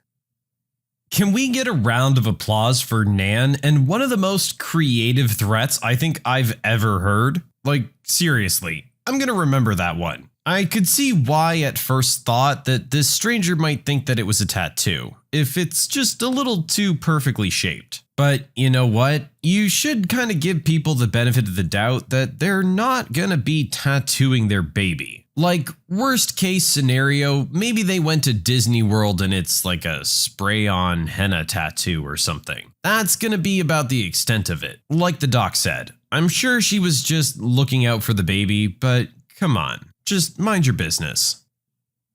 Entitled Karen seems to think my pool is just for general neighborhood use. My partner and I purchased the house next door to my best friend. I had lived with him for close to a decade since his kids were babies, so they viewed my house as an extension of theirs, and were in and out all day every day. I have a more flexible schedule than he and his wife, so I have them in the mornings, after school, and on days off of school. I had a pool in my yard, and because my friend's kids were still little, I installed a retractable cover and made sure it was always locked so they couldn't open it. My friend's yard had one of those wood fort climbing wall swing set deals and a large sandbox. Throughout the year, we spent most evenings outside grilling, drinking, and watching the kids play or swim or whatever. One summer day, I came home from work a little earlier than normal and started to prep for dinner. I heard a knock at my back door, which was odd, since my buddy's kids never knocked. I went to see who it was and discovered a mom and two kids who looked to be maybe 5 to 7 years old. As I opened the door, she informed me that her kids need to use the bathroom, and that I needed to come out and get the cover off my pool. I was confused and asked her to repeat herself, and she said that her kids needed to pee and that they were hot and bored playing in the sandbox, so I needed to open up my pool. I asked her why she was in my friend's yard and what made her think her kids were welcome to swim in my pool, or use my bathroom for that matter. She got really crabby and told me that she had moved into the house behind us and that she had watched my buddy's kids come over all the time and that I opened the pool for them. She insisted that since I was willing to open my pool for the kids next door, I should also open it for the children who lived behind me. I tried explaining the relationship between my best friend's family and mine. She claimed that it didn't matter that I had known them since birth and pretty much had helped raise them. I just needed to get to know her kids too and it would be okay. I told her no and closed the door on her. She spent a while knocking and fussing at me through the window and then had her kids pee in a planter on the side of the patio. When I still didn't react, she took her kids back into my friend's yard to play on the swings. I texted him to let him know what was going on. Right at the moment he was letting his 300 plus pounds worth of newfies out into the yard without noticing the unwelcome visitors. The mom starts shrieking and climbs up into the fort, leaving both kids on the swings. She starts demanding that we put the dogs inside, and how dare my friend let his dogs out in his own yard when her kids are clearly playing there. He tells her to GTFO and calls the police. When the cops arrive, she puts on the whole waterworks about how her kids are just looking for friends, and my buddy's kids are somehow bullying her kids, even though they'd never met. She says that he invited her over just to let his dogs attack her children, and other crazy things. They eventually move her back onto her own property, then come back later to tell us they warned her about coming back. She lived in that house for almost a year before she and her husband divorced. During that year, I had to replace the lock over the pool cover controls 3 times, have a fencing company remove a gate at the back of my property that was meant to let the lawnmower through, and eventually pay a security company to come and check on my yard anytime we were going to be away for more than a few hours. We found her and her kids in our yards repeatedly, but she'd leave when we got home. What finally resolved the issue was my partner catching her in the pool. She told him she knew the man that owned the house and that he had told her it was okay to swim. He told her that he was married to the man that owned the pool and that it was not okay to swim. She apparently had a bad reaction to realizing she was immersing her sons in gay water. We didn't see that jerk again after that.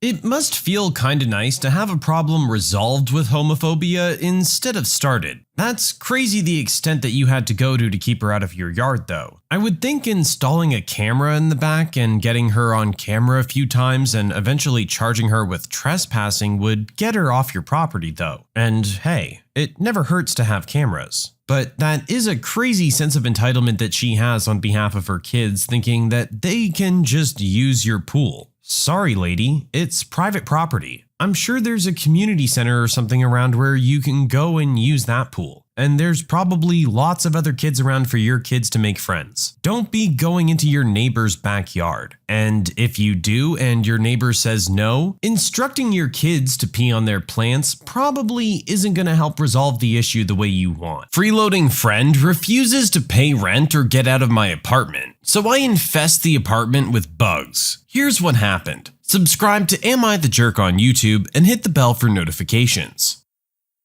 This is a story about what my friend KP did to help his buddy get rid of a roommate who just wouldn't move out. What you have to understand is KP is the sort of guy who will put far more effort into a scam than honest work would ever take. He lives for the flim-flam. In grade school, he had every puke ray and remote fart box they sold. We spent our teenage years driving around to fast food restaurants and telling the manager that they got our order wrong in order to wheeze some free food, or disconnecting the odometer on his mom's scooter so we could joyride undetected. KP's family was wealthy, but that didn't matter. His car's plates were always counterfeit. He was the guy who would hook up your cable. He ran a side business replicating of-age stamps that all the local bars used. He ran a high schooler speakeasy in his spare bedroom. He forged a dealer's license to buy his RV wholesale. And to this day, every time he walks into a restaurant, he goes right over to the server's counter and grabs someone else's chicken fingers and brings them to the table. Nobody said these stories had to involve ethical people. He dropped out of college first semester to go to one of those get-rich-quick seminars in Vegas, and actually got rich with one of those legal scams. You know, the bounce check mini lean one. So needless to say, he doesn't have to work, and has actually spent his time pursuing one grift or another, from diamond cutting to inventing a new kind of lawnmower. They never go anywhere because his interest dries up quicker than the $1,000 of dead fish in his saltwater aquarium. I wouldn't be surprised if right now he was soaking the labels off some wine bottles or selling some counterfeit calamari. He lives for the flim-flam, but he's also a volunteer firefighter, and that plays a small role. His buddy Schlemazel got into a year-long lease for a one-bedroom apartment. Shortly after, he and his girlfriend got pretty serious, and they decided to buy a house. He subletted his apartment to a guy I'll call Guy on Our Couch, or Gooch. Gooch didn't have a job and never paid rent, ever. Schlemazel begged and pleaded and threatened. Nope, Gooch didn't budge. He didn't have a job and rarely left the house, just smoked all day and played video games. Schlemazel was living with his girlfriend and trying to apply for loans. Unpaid rent would look bad on his credit. He appealed to the landlord to initiate an eviction, but the landlord said, "Your problem, screw you, pay me." A few months went by and he's paying this guy's rent and getting a lot of empty promises and getting nowhere. So he calls KP. This is the sort of phone call KP lives for. He springs into action. First thing he does is buy one of those pre-made websites that he sets up like a fake exterminator company. He gets them a 1-800 number and routes it to Schlemazel's phone. He then goes to Home Depot and buys Tyvek suits, masks, roach traps, and some of those little wand sprayers that exterminators use. He enlists the help of a friend, Mensch. Then he rents a U-Haul. He grabs a toy he's called a thermal imaging camera, or TIC, that firefighters use to find sources of heat and thick smoke. It looks like a very official piece of equipment. Then they suit up and knock on Gooch's door. "Annual bug bomb," they say. Gooch comes to the door in a thick haze of smoke, eyes squinty, and goes, "Huh?" "Annual bug bomb," they say again. "Have you lived here a year?" They knew he hadn't. "Yep, every year we gotta bug bomb your place. Here's our card, you can call the office if you want." It helped a little that, being a filthy stoner, Gooch did have a roach problem. So he lets them in and they start spraying the corners and scanning the walls with the TIC. "Yep, you can see their tracks everywhere. You got roaches in here." At this point, Mensch is taking long strips of roach traps and ripping them off the strip and frisbeeing them into the corners. But he's got gloves on and he's having a little trouble tearing them. Gooch is getting suspicious. These guys are exterminators and this guy can't tear a roach trap off a strip? In a stroke of genius, Mensch exclaims, "I hate when they give me the blue ones," and throws the strip down. They convince Gooch that he must vacate the apartment for 24 hours, that he needs to go stay with a friend, as well as his cat. Cat's gotta go. As soon as the coast is clear, the operation begins. They back the U-Haul up to the door and flag down a passing big guy. "Hey, you wanna make $50 helping us move?" Then they proceed to move all of Gooch's stuff into the U-Haul. A guy like that, what does he have? Some dirty sheets on a futon mattress, a TV, a slab of canned beans and ramen packs, and a litter box that hasn't been changed since the Nixon administration. When that's done, Schlemazel, who's been manning the phone, phones, sweeps in with a digital camera and takes pictures of the empty apartment. He had scheduled an appointment with a locksmith who arrives and changes the locks. They all head to a storage facility with the U-Haul and unload Gooch's stuff into a locker. Schlemazel takes a picture of that too. Schlemazel goes to Kinko's and prints out the digital pictures of the empty apartment and the full storage unit along with a sign. Gooch returns to the apartment the next day to find a sign on the door that says, "Your stuff has all been moved into storage. Meet me at the storage unit at this place and time with your back rent to get your stuff back." On the door is a picture of the empty apartment and a full locker. His keys don't work. At the meeting time, Gooch shows up with the cops. He's called and told them that someone has stolen all of his stuff and is extorting him. KP explains the real situation to the police and says that they may be interested in certain items among Gooch's stuff that resemble heavily used tobacco pipes and hookahs. The cops, realizing exactly what has gone down, shake their heads. They know they can't prove that the contraband is Gooch's. They say KP can't extort the back rent this way. Then they issue Gooch a summons for filing a false police report. Schlemazel never got his rent back, but he did get his jerk of a subletter out.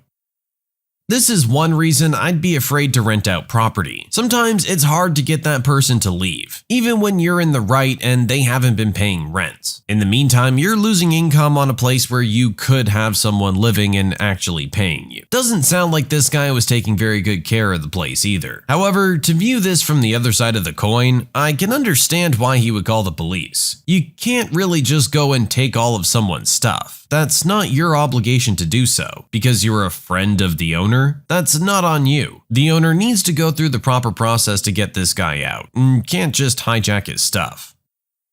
Noisy roommate wakes us up taking video calls late at night, so I had to train him to take them in his room. This is the story of how I used Pavlovian conditioning to train my formerly obnoxious roommate to behave like a responsible adult. So the three of us are nurses and we all live in this company-provided apartment. Each of us has his own room, which is joined by this common area that doubles as the kitchen and dining area. But the walls are paper thin and don't provide enough soundproofing. So if one were to say, have loud conversations in the common area during the late hours of the night, it would resonate through all the adjacent rooms. But if you were in your own room talking to somebody, it wouldn't be heard outside. Basically, any sound that you make in the common room could be heard in all the rooms. Now, this is not a problem during the day, but at night when everyone is asleep, our one obnoxious roommate always decides to have his Facebook video calls in the common room using his phone, waking everyone up with his loud conversations. And since we're nurses, we have to work in shifts. Me and the second roommate work on 12-hour day shifts, 8 a.m. to 8 p.m., while the third obnoxious one works 12-hour night shifts, 8 p.m. to 8 a.m. So the third roommate tends to be awake at night. We get to sleep soundly when our roommate has work. But every time he doesn't have to go to work, the two of us tend to be disturbed by his late night blabbering on his phone. We tried to handle it the adult way by talking to him about it, and suggesting he do his antics inside his own room since while in there, we wouldn't hear his loud conversations, and he wouldn't wake us up at night, especially if we have to go to work in the morning. This worked for a while, but he eventually went back to his old habits of waking us up at night. We were getting tired of the situation, because all we wanted after a long 12-hour shift was to be able to sleep soundly, especially if we still have to go to work the next day. Our hallelujah came from an episode of The Office that I had just watched wherein Jim trained Dwight to crave a breath mint every time he restarted his computer. A light bulb suddenly switched on in my head to use our Wi-Fi to train our noisy roommate. Nobody else knew that I had admin privileges. I just happened to be there when the guys installed it and they gave me the key. I realized that I had access to our Wi-Fi network wirelessly on my phone and could turn it on and off on a whim like a god. My MO was simple. Every time I get woken up by noisy roommate taking his internet calls in the common room, I would turn off the Wi-Fi of the whole house and wait until he goes back into his room before turning it on again. The training took months and countless late nights. After getting woken up by said roommate, I would wait for an opportune time, usually while he's in a deep, loud conversation with someone, to turn off the Wi-Fi. Then wait for him to get annoyed and curse our service provider until he finally gives up and goes to his room. The cue for me to turn it back on. The loud late night calls in the common room became less and less until he no longer took them in the common room at all. This translated to silent nights for me and the second roommate who had to work in the mornings. My method was so effective that he actually thought there was a problem with his phone. Sometime later, he wanted to show me a video of something on his phone, but said that I had to come into his room for him to show me since there was a problem with it and it wouldn't work in the common room. I was grinning like a jerk the whole time.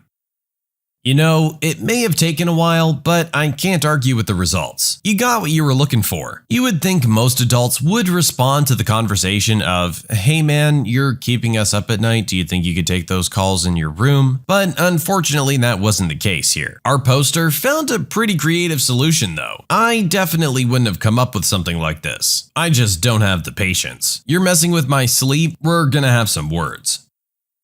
Entitled mother demands I give her my headphones because her daughter likes them. Ran into an entitled mom and her daughter at Walmart today. I wish the kid was actually nice, but both were entitled. So for the background, I have an amazing set of Razer Kraken Pro V2 headphones I got off Amazon for like $80. They're quartz, which just means pink, and I got them to poke fun at my friend because I had pink headphones and they didn't. Plus my previous set, the normal green ones, had just broken. So I was in Walmart getting some sodas and looking at some crap that interested me and listening to music and generally ignoring people. I had the volume up loud enough so that I couldn't hear anyone. I think that the entitled mother was trying to get my attention because I felt someone tap my shoulder and I turned around. Cast is the standard me, entitled mother, and entitled daughter, who was maybe 16 or 17. I take my headphones off to hear her and ask her what's wrong. "My daughter likes your headphones." "Oh, thanks." "How much for them? My daughter really wants them. We've been looking for headphones for ages." "I want the pink ones." "Oh, I got them off Amazon for..." No. How much for those ones? I'll pay you $20 for them. "What?"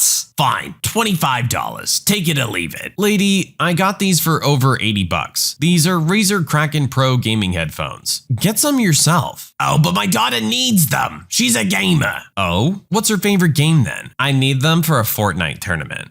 "Kid, get your own and play better games." "Don't laugh at my child." "Lady, listen, how about no? Or how about you leave me the heck alone?" "Watch your mouth. You shouldn't say those words." "Yeah, only adults can say swear words." "Oh, then what one of you should I listen to?" "Both of us. A child like you shouldn't use those words. That's adult language." "Well, guess what? Let me tell you this once. I'm an effing adult, witch. I do a kind of pose to be extra, not gonna lie." "Well, I'm your elder." "So? You have no authority over me, so I don't need to listen to you if I don't want to." "Give me your headphones. You owe me them now." "I want the pink." "How about no? Leave me alone." Entitled daughter starts crying and entitled mother loses it. "Look at what you did. Give those headphones to my baby now." "No, F off." I then leave and end up getting some Hatsune Miku poster and 2 My Hero Academia posters, along with some soda. I check out and start to leave and see a friend who works there, along with entitled mother and entitled daughter. Entitled mother to my friend. "There, that's the one who stole my headphones." My friend. "Really?" Me. "Hey, friend name." Friend. "Hey, original poster." "You work here. How unprofessional. They stole my headphones. Stop them." "Hey, friend, we go to the same school. Have you seen me wearing these in the hall?" "Yeah, since like last February." "Why?" "They're a liar. You should give those headphones back to my entitled daughter." "Would I have had them since February from what friend knows if I stole them from you today?" Entitled mother is silent for a moment before trying to protest, but my friend protects my property. Entitled mother tries to convince her that the headphones were owed to her, but to no avail. In the end, that jerk started screaming at both of us and was detained by security for BS.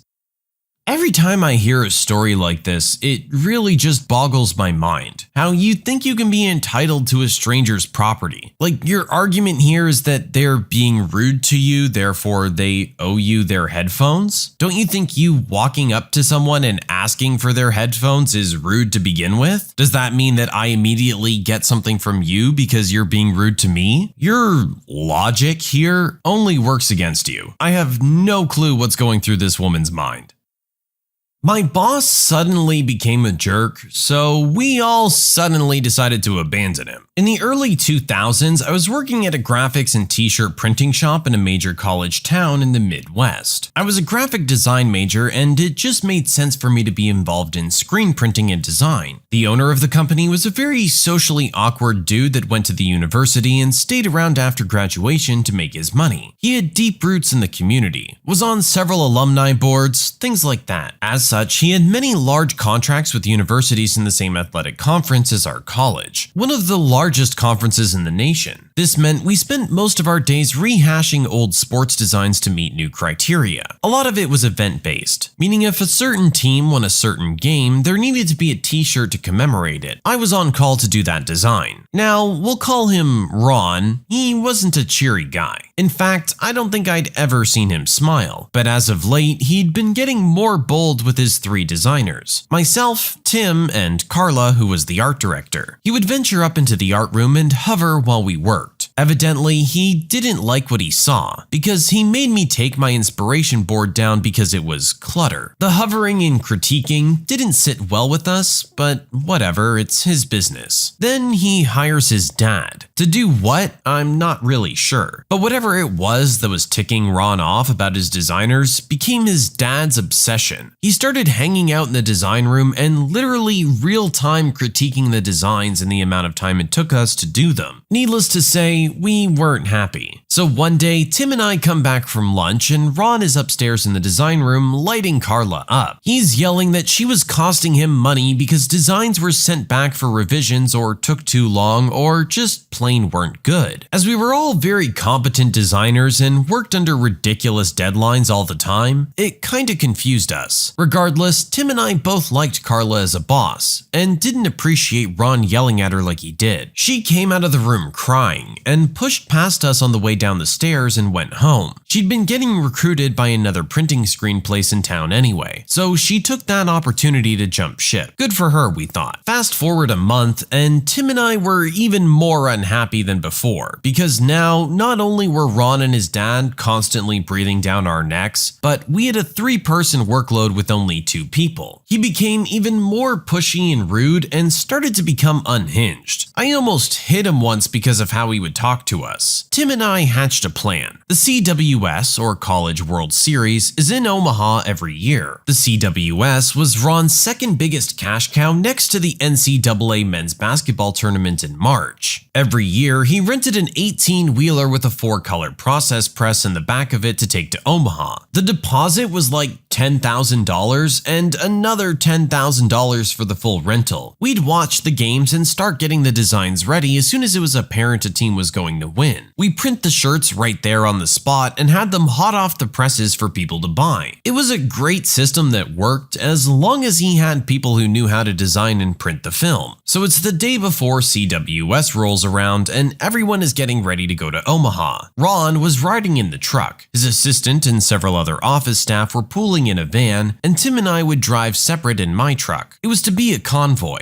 The truck took off. The van fell in behind it, and we fell in behind the van. They turned off on the highway toward Omaha, and Tim and I went to the bar. They didn't notice until they got to Omaha. I saved the voicemails just in case I disappear someday. He shuttered 4 months later and rebranded as a design-only firm. Gotcha, jerk.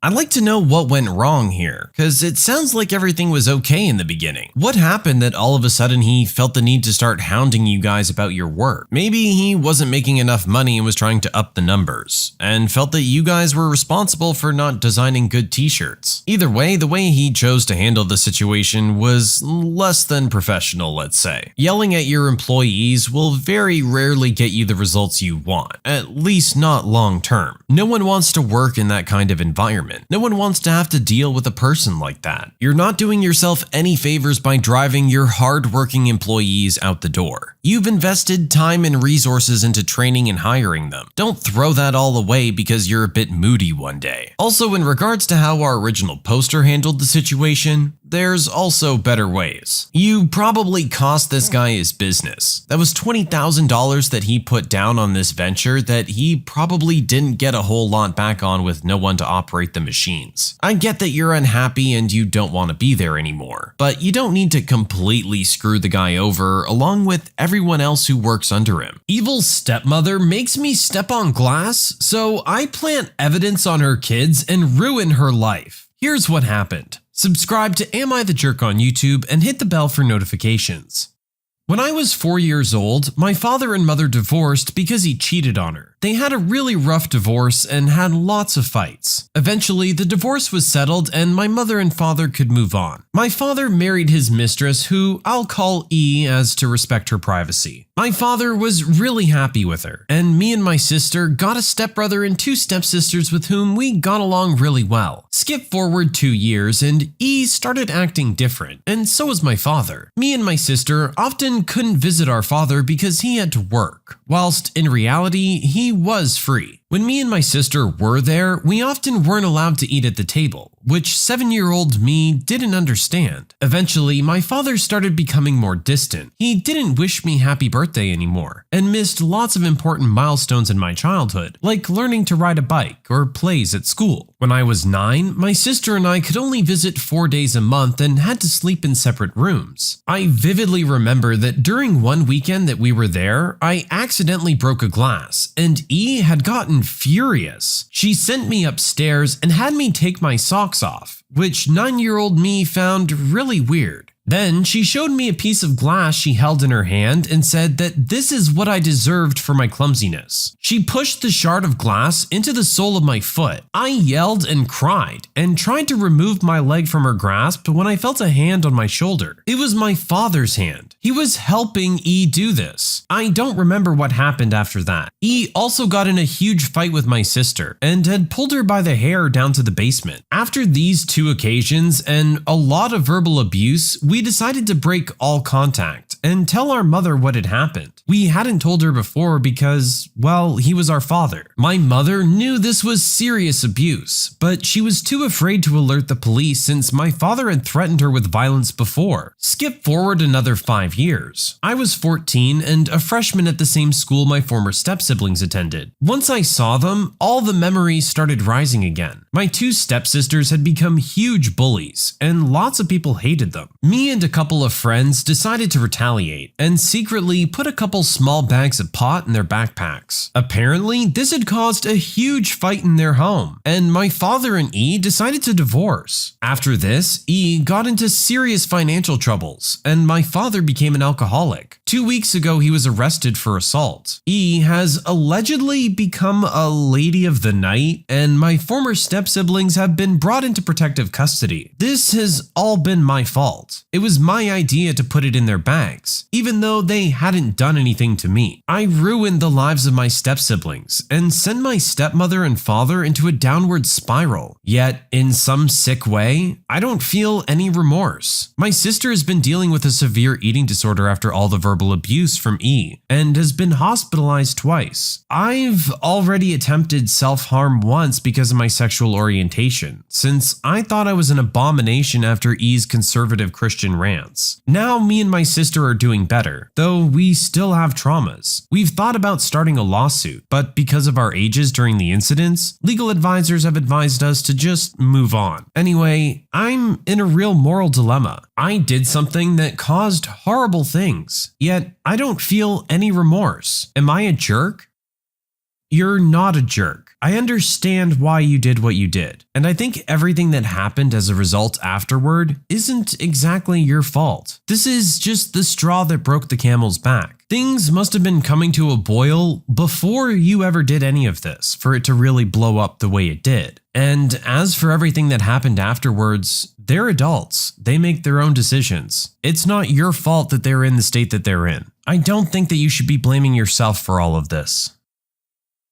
My roommate keeps ruining my sleep, so I make sure he gets plenty of it. I had a good friend staying on my couch years ago. I slept in the loft, so every morning I could hear his alarm go off, much earlier than I would normally wake up. I didn't mind because he needed to get up early for work, but annoyingly, every day he would, without exaggeration, hit snooze 8 or more times. So I would be woken up again and again for an hour or more while he tried to get his act together. It would take him at least 45 seconds each time the alarm went off to notice and hit snooze. I would notice the instant it went off and lie there awake waiting for him to come to and turn it off, knowing that it would go on endlessly. It was ruining my morning sleep. When I confronted him about it, he denied hitting snooze more than once, if at all. He was sleeping so deeply, he honestly didn't remember doing it and refused to believe what I was telling him or acknowledge how much it was bothering me. I suggested that he just set his alarm for the time he needed to wake up and let us both enjoy sleeping rather than suffering through continual alarms. He doubled down on his story that he was basically getting right up with the first alarm. I was counting though, and some days it was 12 times he was hitting snooze. After a couple of weeks of this, while he was at work, I decided to take matters into my own hands. I took his alarm clock apart and found the wiring on the circuit board that connected to the snooze button. I had originally planned to just disable the snooze button so he would be forced to get up on the first alarm. But once the clock was apart, I came up with a better plan. I wired the snooze button to the alarm off switch. So now, instead of resetting the alarm to go off again in 10 minutes, it would just shut it off entirely. If he was getting up on the first alarm like he said, it shouldn't be a problem, right? The next morning, I heard my friend's alarm go off and him eventually roll over, grunt, and hit snooze, as normal. But then, I got to enjoy a few more hours of sleep until he finally woke up on his own and ran out of the door cursing loudly, late for work. This went on for about a week, him snoozing his alarm once, sleeping in, and being late for work. He sheepishly confided in me that his alarm wasn't working for some reason, and that he was afraid of losing his job. He said it worked fine whenever he would test it, but never worked in the morning. He didn't know what to do, but he didn't trust his alarm anymore. That was supposed to be my moment of glory, but I honestly felt too bad for him at the time to rub his nose in his lack of awareness of his own obnoxious alarm habits. He had just gone through a bit of a hard time and been a good friend to me through my own difficulties. I told him he should probably just get a new clock, and shortly thereafter, we both moved to a new city. I forgot about it until years later when we were reminiscing, and I told him how I had sabotaged his clock and how it proved that he was a chronic multi-snoozer.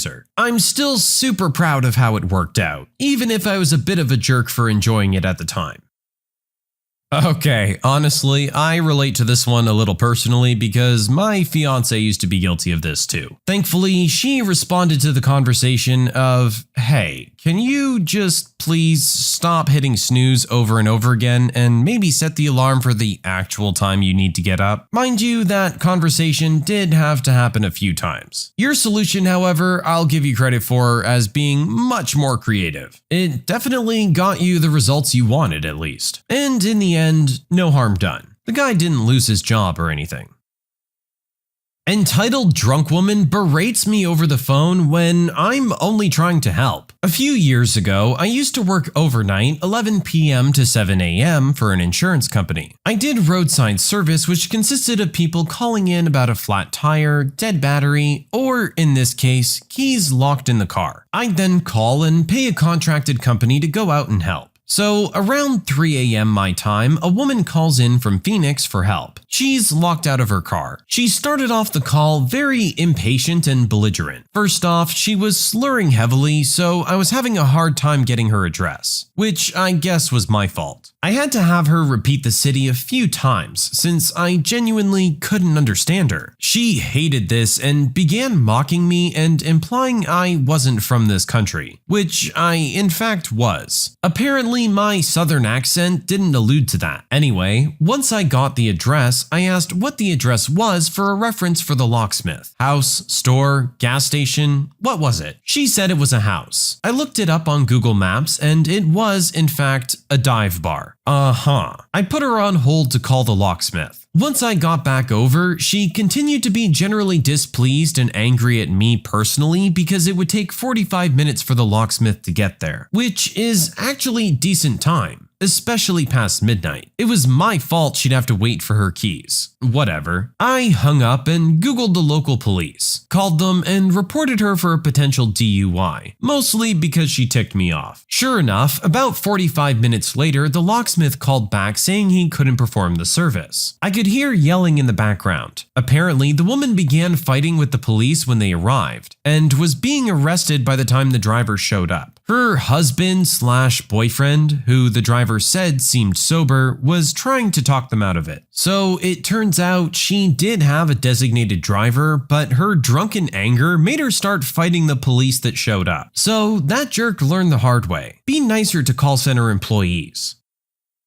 Honestly, you did the right thing here. You contacted the authorities after you thought this woman was going to be attempting to drive her car while drunk. I don't blame you. The last thing you want is to find out that someone got hurt in this situation and you could have done something about it. At the very least, it doesn't hurt to call the police and have them at least go check out this situation to make sure that there is in fact a designated driver. At the end of the day, everyone's safety comes first, not this lady's convenience, especially when she's being a jerk. My brother's girlfriend was disowned by her parents, but boy did they come to regret it. This basically happened like 3 weeks ago. I moved out from my mother's house since I was going off to university to study math and physics. My brother had a girlfriend who I really liked and respected. I soon accepted her as part of my family. She used to spend lots of time at our place because her parents were a nightmare. They were pretty poor, which doesn't have anything to do with them being horrible parents, just for context. But they were also hella stingy. Here in Germany, you'll get money for your child to buy them food, provide shelter, warmth, and clothes. Her parents didn't spend her child's money on anything for her. She had to sleep in a dark, cold room, buy her own clothes, and got no pocket money. The only money she got was from her job being a post girl. That job only amounted to 48 euros in total a month, and her bus ticket would already cost her 58 euros. So she had to ask her mom to lend her something, which she would always have to pay back to her. Her parents didn't want her to move out or go study, since she was way too intelligent for them to ever control, unlike her simple brother. When she said she wanted to move together with my brother into the city where she had gotten an apprenticeship, her mom nearly exploded. She actually had hoped she wouldn't get the job so she could realize how stupid she was for wanting a good future for herself. You can imagine how much her parents hated my brother. Fast forward, I come back home to stay a few weeks at home, visiting friends and relatives. She is, as usual, at our house, but my mother then told me she was living there, permanently, being registered exactly at my home address. I'm a little stunned as I had only some days before suggested the very thing to her, and she said she didn't want to break ties with her family. But things changed when her mom tried to cut up her prom dress she had been given by my mother as a present. She was furious about what her mother wanted to do. She just explained that she never got such a nice dress, so why would her daughter? My brother's girlfriend just called my brother. My mother then drove him to her since his car is getting fixed. They just packed up the most stuff they could carry, not including a lot of stuff my brother's girlfriend had gotten as a present, since she didn't pay for it, so it wasn't hers. So her bike, her clothes given to her by her aunt, and some of the presents she had gotten from my brother had to be left behind, since her mom was threatening to call the cops. The last words were, "You can always come back to us when he's beating you black and blue. We love you." My brother can be a jerk, but he never got violent towards anyone. To this day, she's still living with us. Now, here comes the juicy bit. Since my mother is really good with law and legal stuff, we've gotten her parents to pay the child money that they're now owing her. We also requested for a money support for her since she's got no income. She's only 18, so she'll get a lot of money from her child money, plus the apprenticeship earnings, plus a little extra from our family. Meanwhile, before, her parents were gifting themselves smartwatches and laptops for Christmas. My brother's girlfriend had gotten a shampoo bottle with a discount label on it. So after a few days, they realized they were in a lot of financial doo-doo and had to pay her back 4 months of child support, which which they couldn't. They pleaded for the amount to be halved, which my brother's girlfriend could have agreed to, but she just took a pen and said, "Screw that," crossed out their plea and put it back in the envelope. She now doesn't have anything to do with those jerks anymore, who tried through multiple means to get to her. I really admire her for staying that cool all these years. Honestly, this one just makes me kinda sad that she had to go through all this. Your parents are supposed to be there to support you, not make your life harder or make you feel like crap. A lot of her parents' actions were indirectly making her feel like she was lesser, that she didn't deserve nice things. I'm just really glad that your brother and your family were so nice and supportive to her when she needed it. You guys really came through for her and gave her what she needed, which was a home and family. All in all, a happy ending for this story. I told my brother and sister-in-law who just had a baby that I don't want kids. I'm a 17-year-old female. My brother, 31, and my sister-in-law, 31, just had a baby boy almost a week ago. They struggled to have children for a while and ended up doing IVF to conceive. After they got home from the hospital, I went with the rest of my family to my brother and sister-in-law's house to see the baby. When I was holding him, my mom said something like, "You're gonna make such a good mom. I can't wait for you to have kids." And I just laughed and said that I'm not gonna have kids. When we left their house, my mom said it was rude for me to say I wasn't going to have kids after my brother and sister-in-law went through so much trouble to have their baby. But I've told my mom multiple times that I don't want kids, so she shouldn't have brought it up at all if she thought it would offend them. I think the only reason she made the comment about me being a good mom is because she's always trying to convince me to have kids. She tells me that I'm probably gonna change my mind about it, that I'm never gonna find a husband because most men want kids, and just straight up says, "You have to have kids." My brother and sister-in-law didn't seem offended by my comment. I think my mom was just getting offended for them, and I don't think it's a bad thing to not want children and to tell people that. Am I the jerk? I don't think you're a jerk for saying something, honestly. You're entitled to feel how you feel. If you don't want to have kids, then that's entirely up to you. I'm sure your brother and sister-in-law are aware that not everyone wants kids. You're not insulting them because they just had one or because they went through so much to have it. You're just simply stating how you feel about the topic. And there's nothing wrong with that. If anything, it's your mom who's being kind of the jerk. She really seemed like she was trying to put you on the spot there, or try and take advantage of some emotions you were having in that moment holding a baby, and then to turn around later and give you a hard time for making the comment she was probably pretty sure you were gonna make anyway, just makes it seem even more like she's just giving you a hard time. It sounds like she's having a hard time accepting the fact that maybe you don't want kids. And heck, maybe you will change your mind one day, but that's entirely up to you, not up to her to force it on you. Cruel pastor forces me to sleep on the streets with no food for 3 days, so I make his entire staff quit in 1 day. Here's what happened. Subscribe to Am I the Jerk on YouTube and hit the bell for notifications.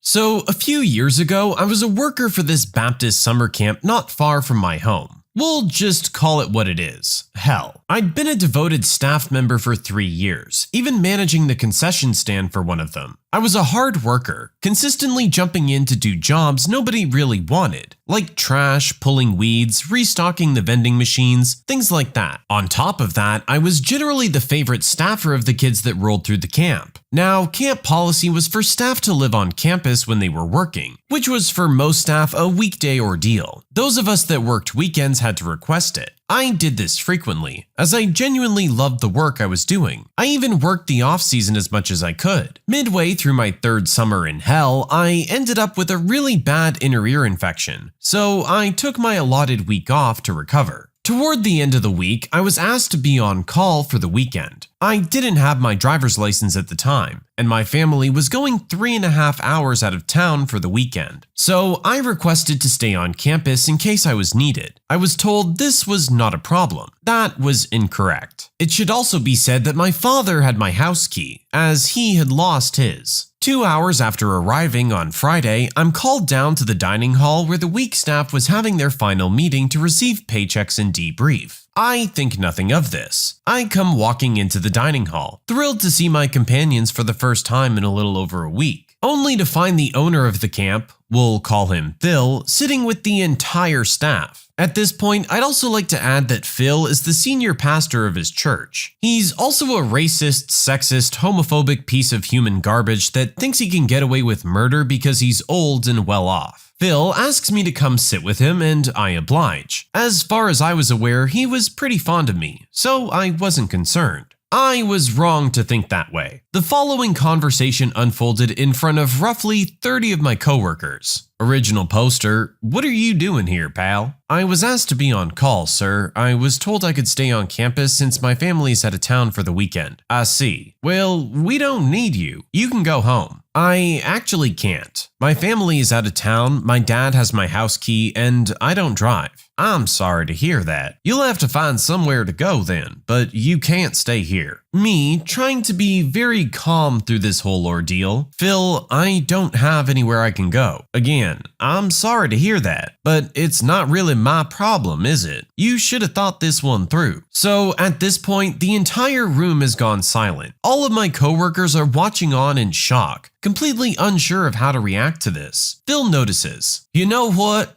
I'm sorry. You can stay here, original poster, but I'm going to work you hard, and you'll be working for the housing alone. I won't be paying you, and you'll have to figure out food on your own. He then looks at the staff, who are even more horrified now, and addresses them. Am I being unfair? Do y'all think this is reasonable? I'm fuming. My face is probably very visibly red, and I'd love nothing more than to explode. But I do my best to stay calm through this whole thing. I say I'll figure something out and I leave without another word. That night was spent sleeping on the side of the road, just off property. The next day, I started forming my plan. My parents are aware of the situation and want desperately to come get me, but I refuse. I spend Saturday hiding in my coworker's room. They kept checking my room for me like I was some kind of criminal. And Sunday night, I sleep in my room because at this point, I don't really give a crap. Monday morning, I make my way into the dining hall out of uniform and take a seat. When the whole staff is present, I stand. It was my day to deliver our devotional, so nobody really thought anything of it. My speech was as follows. My fellow staff members, you were all present Friday to witness the way I was treated by our loving and fearless leader, Phil. I'm sure many of you were uncomfortable through the course of our conversation, but I wanted you all to be assured that I got along just fine. Did I resort to sleeping on the side of the road like an animal? Yes. Did I hide on campus the rest of the weekend, having to beg someone to sneak food to me? Again, yes. But that's all right. I must ask you though, if Phil has no problem treating me this way, after giving 3 years of my life to this camp, how do you think he's going to treat you? He was more than happy to put me on the street for a weekend, knowing I had nowhere to go. And correct me if I'm wrong, but that doesn't seem very Christ-like to me. So endure his mistreatments as long as you want, but I think I've had enough. I quit. Phil, screw you. I sincerely hope you rot in hell. With that, I walked out the door, with 10 of my coworkers right behind me. The following week, I caught wind of another 15 quitting after enduring half an hour of Phil talking crap about me to the staff. That jerk was left with maybe 6 employees as a group of 850 campers was coming through, and I'd honestly never felt so powerful.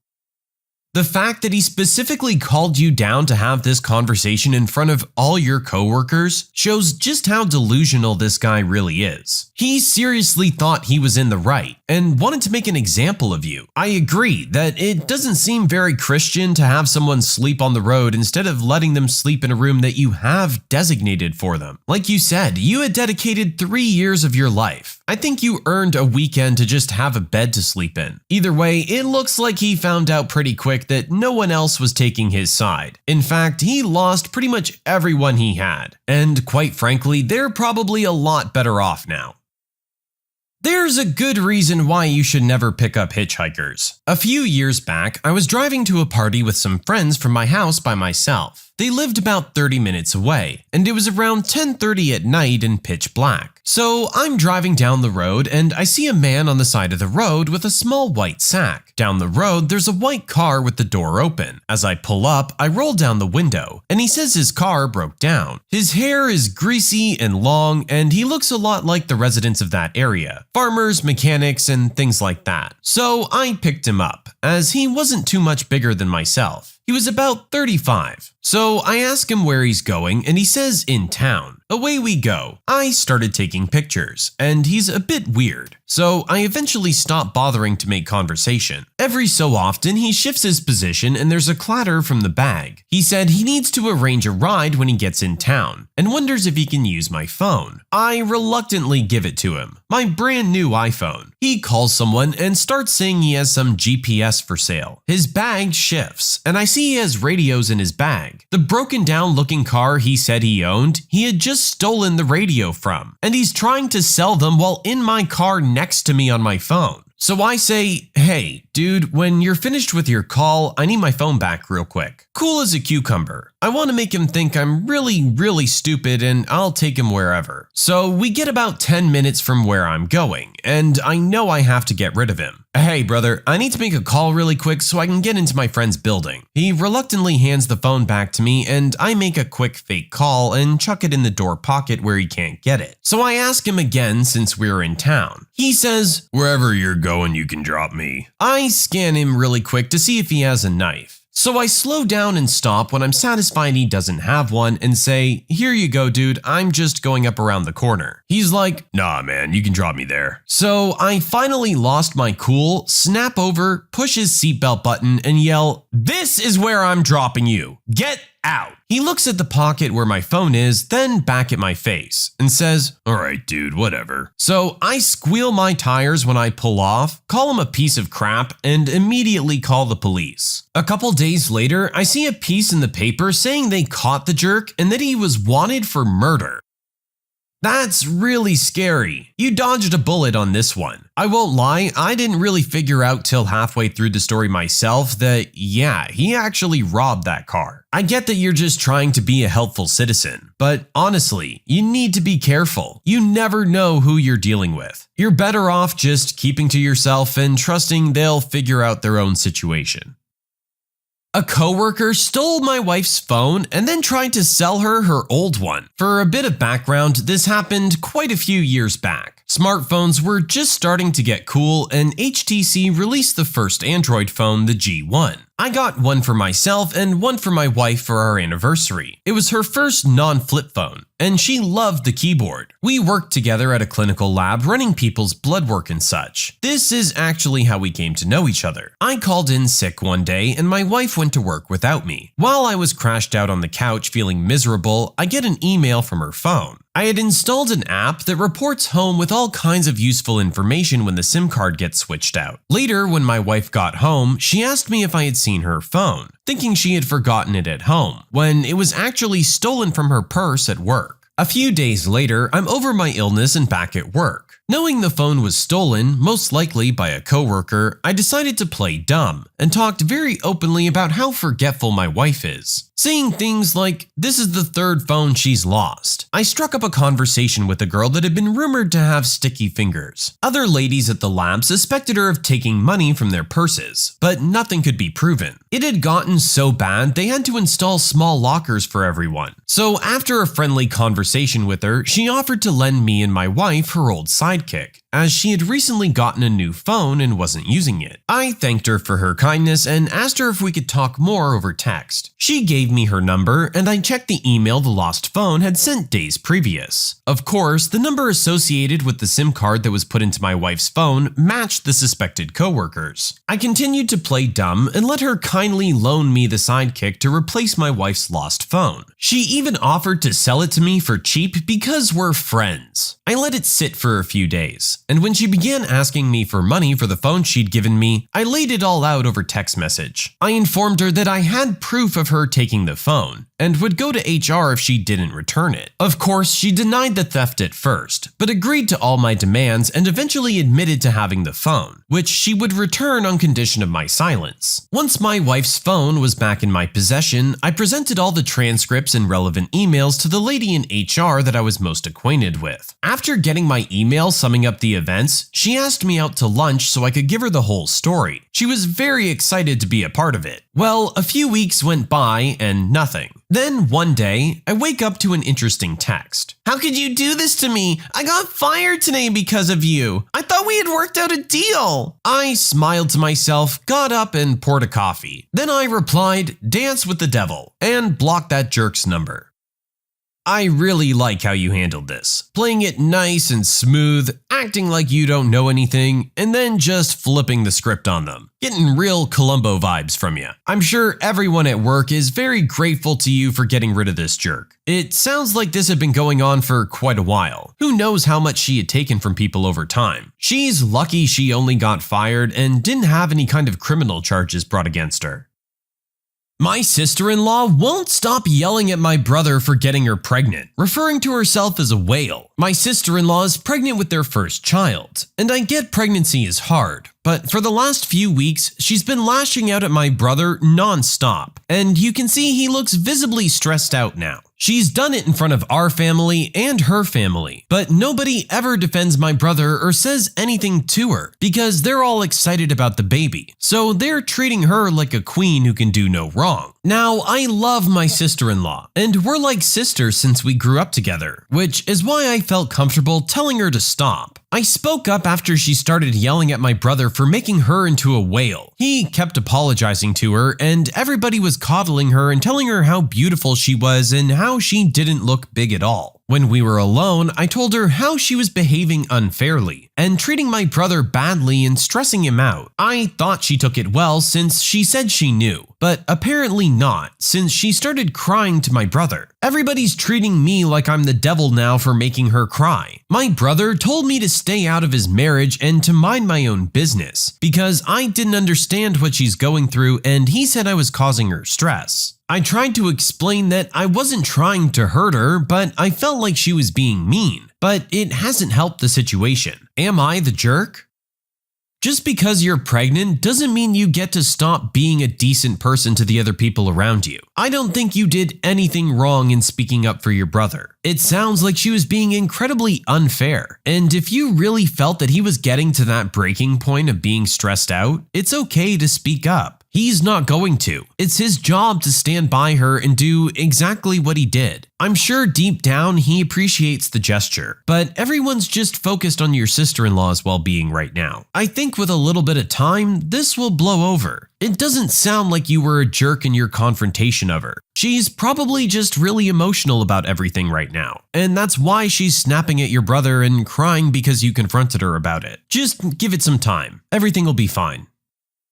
My entitled friend refused to wear a seatbelt, so I refused to drive her. I, 22-year-old female, joined a hiking group a few months ago to make some new friends. There, I met this girl named Reese who's 23. We share a lot of the same interests and we became pretty good friends. For the past month or so, Reese has been on the hunt for a new job since her current one has abysmal pay. She finally got an interview, but about 4 days ago, her car broke down and she had to take it to the shop. Because of this, she asked me to drive her to the interview, and I agreed since her apartment and interview site are both within 15 minutes of my apartment. On the day of the interview 2 days ago, I drove to Reese's building and she got in the car and everything seemed okay. However, when I was pulling out of the parking lot, I noticed she wasn't wearing her seatbelt. Since I'm uncomfortable driving people without seatbelts, I asked her to put it on, thinking she just forgot. But when I asked, she told me she doesn't wear seatbelts. I immediately stopped the car and told her she needed to put it on and the car would not be moving while she wasn't wearing a seatbelt. Reese got upset and said that her uncle died in a car accident because he got twisted up in his seatbelt and wasn't able to get out of the car before it exploded. So she doesn't wear a seatbelt for safety reasons. I felt terrible for her, but I stood firm and said I didn't want to get a fine for her not wearing her seatbelt. Furthermore, if we got in an accident and she got hurt because she wasn't wearing her seatbelt, I wouldn't be able to live with myself. Reese only got more upset and said it was only a 15-minute drive and the chances of us getting into an accident are so low, so it doesn't matter. She also said she's a grown woman and I can't control what she does. I said that's true, but I'm also a grown woman. and I can choose whether or not I want to drive my car. And if she wasn't going to wear a seatbelt, I wasn't going to drive her. We argued for a little bit more before I told her she can get an Uber if she feels so strongly about it. Reese called me a jerk and got out of the car, and I just left. She later texted me and said she ended up being late for her interview, and now because of me, she wasn't going to get the job. I told her that all she had to do was put on a seatbelt and that she made herself late. She responded that I wasn't being understanding of her trauma and that I'm a controlling jerk. So now I'm having second thoughts. I don't know. Should I have just bitten the bullet and driven her?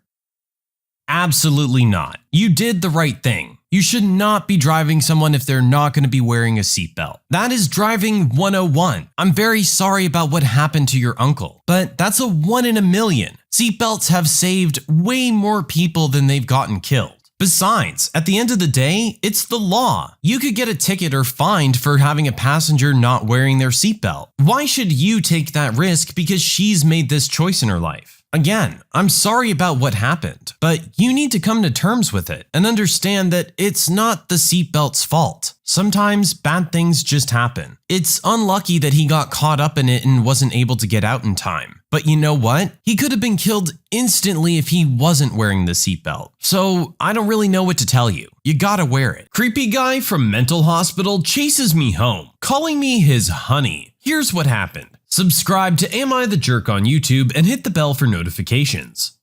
A few days ago, I'm walking downtown in the middle of the afternoon when I become aware of a presence walking behind me. It's a busy city and a crowded street, so I don't think much of it. But this man stays right behind me for a few blocks. I can hear his breathing behind me, becoming ragged and coarse. His breathing gets heavier and heavier as he follows me. I don't want to turn around or make eye contact, but I can sense him following me. Then I hear him say it. Honey, if you don't slow down, I'll never catch up to you. I get terrified. I feel my blood run cold, and I whip around to confront him. He's big, at least a foot taller than me, and I can see on his chest one of those little sticky paper ID tags. It's from a mental hospital. A mental patient has been following me for blocks and is now trying to get me to slow down. I turn away and immediately cross the street, not looking back, but he appeared to stop following me at that point. I'm just still terrified by the incident. Is how I'm sure this post would have been written if I were the woman, but I'm not. I'm the guy. And this is the story about how I accidentally became someone else's creepy encounter. I've been out of the office for over a week due to a nasty bout of bronchitis that utterly wiped me out. And my girlfriend, my poor loving partner who nursed me back to health, had now herself become stuck at home. It was my first day back to work, and feeling bad for her, I decided to try and do something nice for her. She's an avid player of Elder Scrolls Online, you see, which just released a new expansion, and that expansion allowed for a new class. She had put off getting the expansion in order to focus on picking up the slack from my illness. So I decide I'm gonna go get it for her. I decide on my lunch break to hit the nearby GameStop and get her the digital code. So on my lunch, I head out. Now, here's the thing. The local GameStop and my office are on opposite sides of a very large hill. Remember, also, I've been sick all week with bronchitis. Now, I get to the GameStop okay, buy the digital code, and text her a picture of it along with a message very jokingly tell her she needs to wait till I get home to play, because I'll never catch up otherwise. Then I start heading back to the office, and I start walking back up the hill. And this is where the heat and the humidity and the fact that I'm walking uphill after, once again, having bronchitis starts to take its toll. And I begin, I'm quite sure, very audibly breathing heavily. I also just happen to be walking the exact path of a woman who has ended up directly in front of me, and now been walking behind her for a couple of blocks. Now, two important things about me. First, I'm a tech nerd. So I have a smartwatch, the Bluetooth earbud, whole 9 yards. Second, I'm a big dude. In the 6'2", 240 pounds college athlete who still works out and can probably mess you up sort of way. I'm a scary looking guy. I'm a teddy bear who posts pictures of his cat on Reddit and wouldn't hurt a soul. But I'm fully aware that in the wrong context, say if you're a 5-foot woman and you think I'm following you, that I'm kinda terrifying. So what's the tech nerd relevance here? Smartwatch, Bluetooth. Girlfriend calls me and I tap my watch to pick up the call without taking the phone out of my pocket, which syncs to my Bluetooth earbuds. My girlfriend hears that audible chime on her end and knowing I've picked up, launches into how she couldn't wait and is already playing without me. And that's when I, jokingly, as I'm glad she's feeling up to it, tell her, "Honey, if you don't slow down, I'll never catch up." The woman ahead of me freaks out and whips around. I immediately realize, holy crap, she thinks I'm talking to her because I'm not holding a phone and I've been following her the last 2 blocks audibly wheezing. And then I realized something else. Remember how I said it was my first day back to work? I still wasn't 100% and I left my work ID at home. I work in a very secure government building, the kind of building that doesn't just let you into it, even if all the security guards know your face because you've been there for 10 years now. No ID? You still gotta go get a near cavity search level screen in and wait for HR to verify that yes, you still work there. And no, you're not a disgruntled ex-employee looking to steal confidential files or something. But once you've had your morning colonoscopy, they do give you one of those little old visitor badges so you can come and go in the building throughout the day without having to have your pride and personal boundaries violated every time. And these little sticky badges that I still had stuck to my chest bears the name of the government agency for which I work. What agency is that? The Department of Mental Health. Because I, despite looking like someone who may have at one point in his life had a nickname like Moose, which has on occasion I think led some to initially get the impression I might be a tad slow on the uptake, am actually the Regional Legal Director and Deputy Chief Counsel for the State Office of Health and Human Services. Her eyes move to the badge. She stays motionless for a moment, then turns and quickly hustles down a side street. It was at that moment I say to my girlfriend, "I think some lady just thought I was trying to kidnap her." So here's to you, downtown lady, who I'm pretty sure thought I was some heavy-breathing pervert mental patient instead of a government bureaucrat who was just trying to do something nice for his girlfriend on his lunch break while vastly overestimating his own physical well-being. Let's not meet again. I'm afraid your heart won't take it. Also, I'm sorry for you thinking I was a jerk.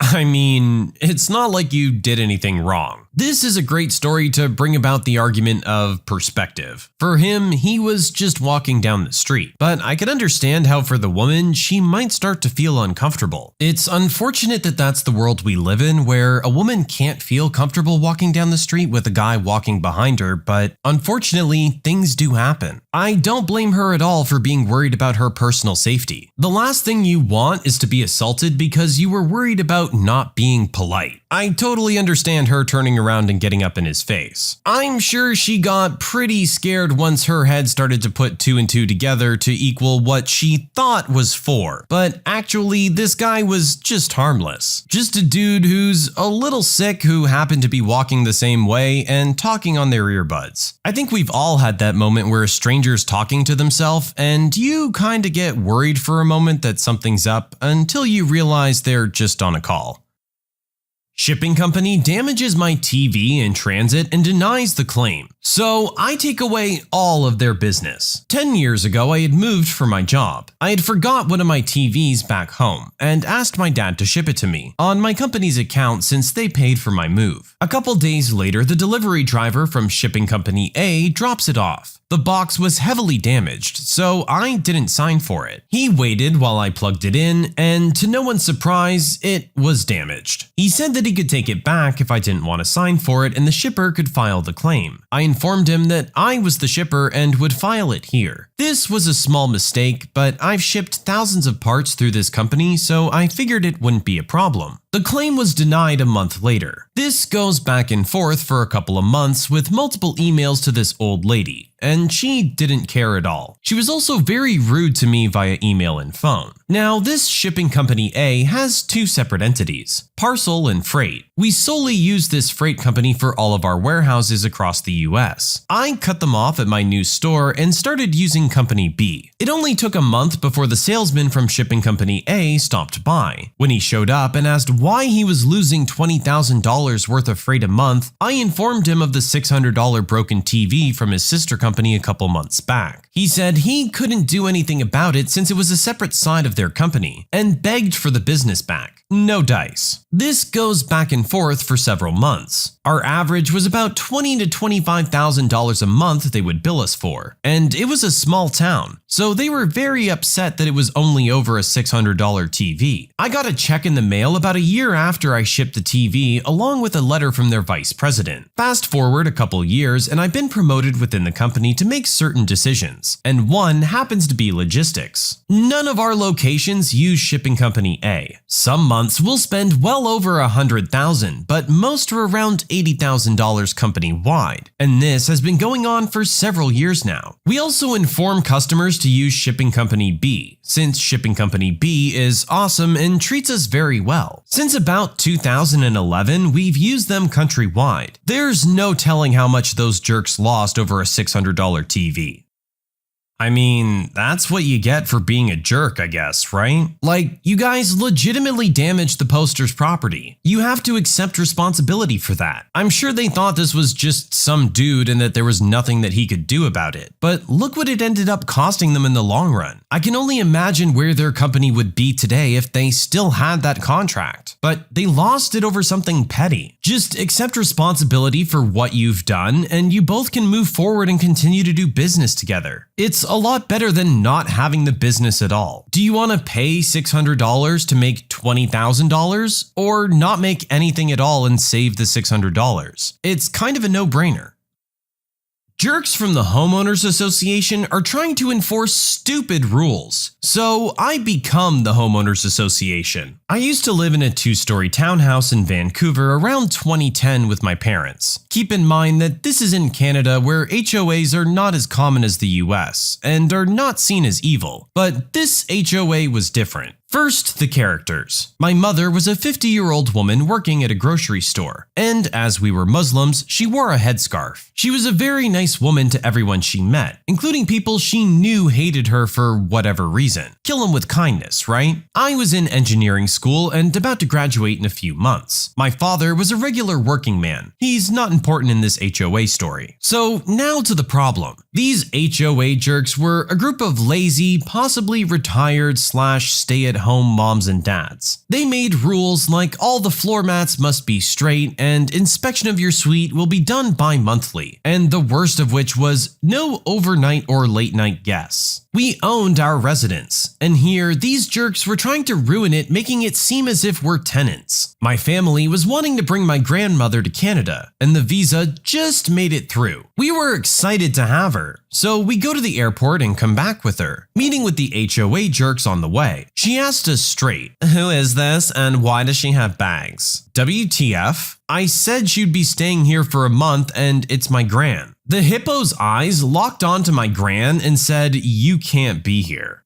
Right. Since she didn't speak English, my gran looked on in confusion. In the end though, my mom and I had a large conversation with this POS and she agreed to give us one last warning. Whatever. The next day, at 11 freaking p.m., the jerk knocks. What's wrong? "I'm gonna let you know that I will have to issue you guys fines if I cannot see your mother's back on the security cameras. Her face was visible, but I need a proper view in case we get burglars." What the heck? It was late, so I didn't argue, so I went back without telling my mother. The next day, she does this same ordeal, but with my mom. She was furious and told her to leave and not be racist. The HOH jerk yelled, "Islam's is not a race, you towelhead terrorist," and left. I will never ever forget that night. My mother wept like a baby for the night, and it was the worst night of my life, second to only when she passed away last year. I could not allow this bull to continue. I did what I thought would be best. I went around and took questions from every single house and asked about this jerk. They all said the same thing, and on my way home, I noticed a fine being written on our door for failing to keep our doormat straight. It's a circle! How are we supposed to make it straight? At any rate, I spent some time on Reddit asking legal advisors from Canada on what can be done. They all recommended I get a form of proxy for all residents that will let me vote for them just via myself. I got around 50 people out of 60 to sign it, and boy was I ready. The next election, I voted every single one of those jerks out and made my mother the head of the association. I got the position of vice president and removed all of those rules. The next day, I made the rules for our new HOA, and all it said was literally this: this HOA exists only to make sure no other HOA can take its place. There are absolutely no enforced rules here besides keeping your portion of the hallway clean and no interfering with other members' residence. And that, my friends, is how I made the old HOA extinct. The jerky people became really friendly afterwards. Yeah, I imagine when 50 out of 60 households all agree that you're a jerk, it's time to change your attitude. At least they did that. Maybe they're faking it, maybe not, but either way, that's a lot more pleasant to deal with than what they were saying to you before, which was just disgusting. Of course, it's people like that that are going to be in charge of the homeowners association too. They believe that they have some stupid small sense of power and are going to do whatever they can to enforce it on the people that they don't like. Personally, I think homeowners associations are absolutely ridiculous. It's your property, you can do what you want with it. It's probably a really good idea to have one in place that exists only to make sure no other HOA can take its place. You're ahead of the curve on that one.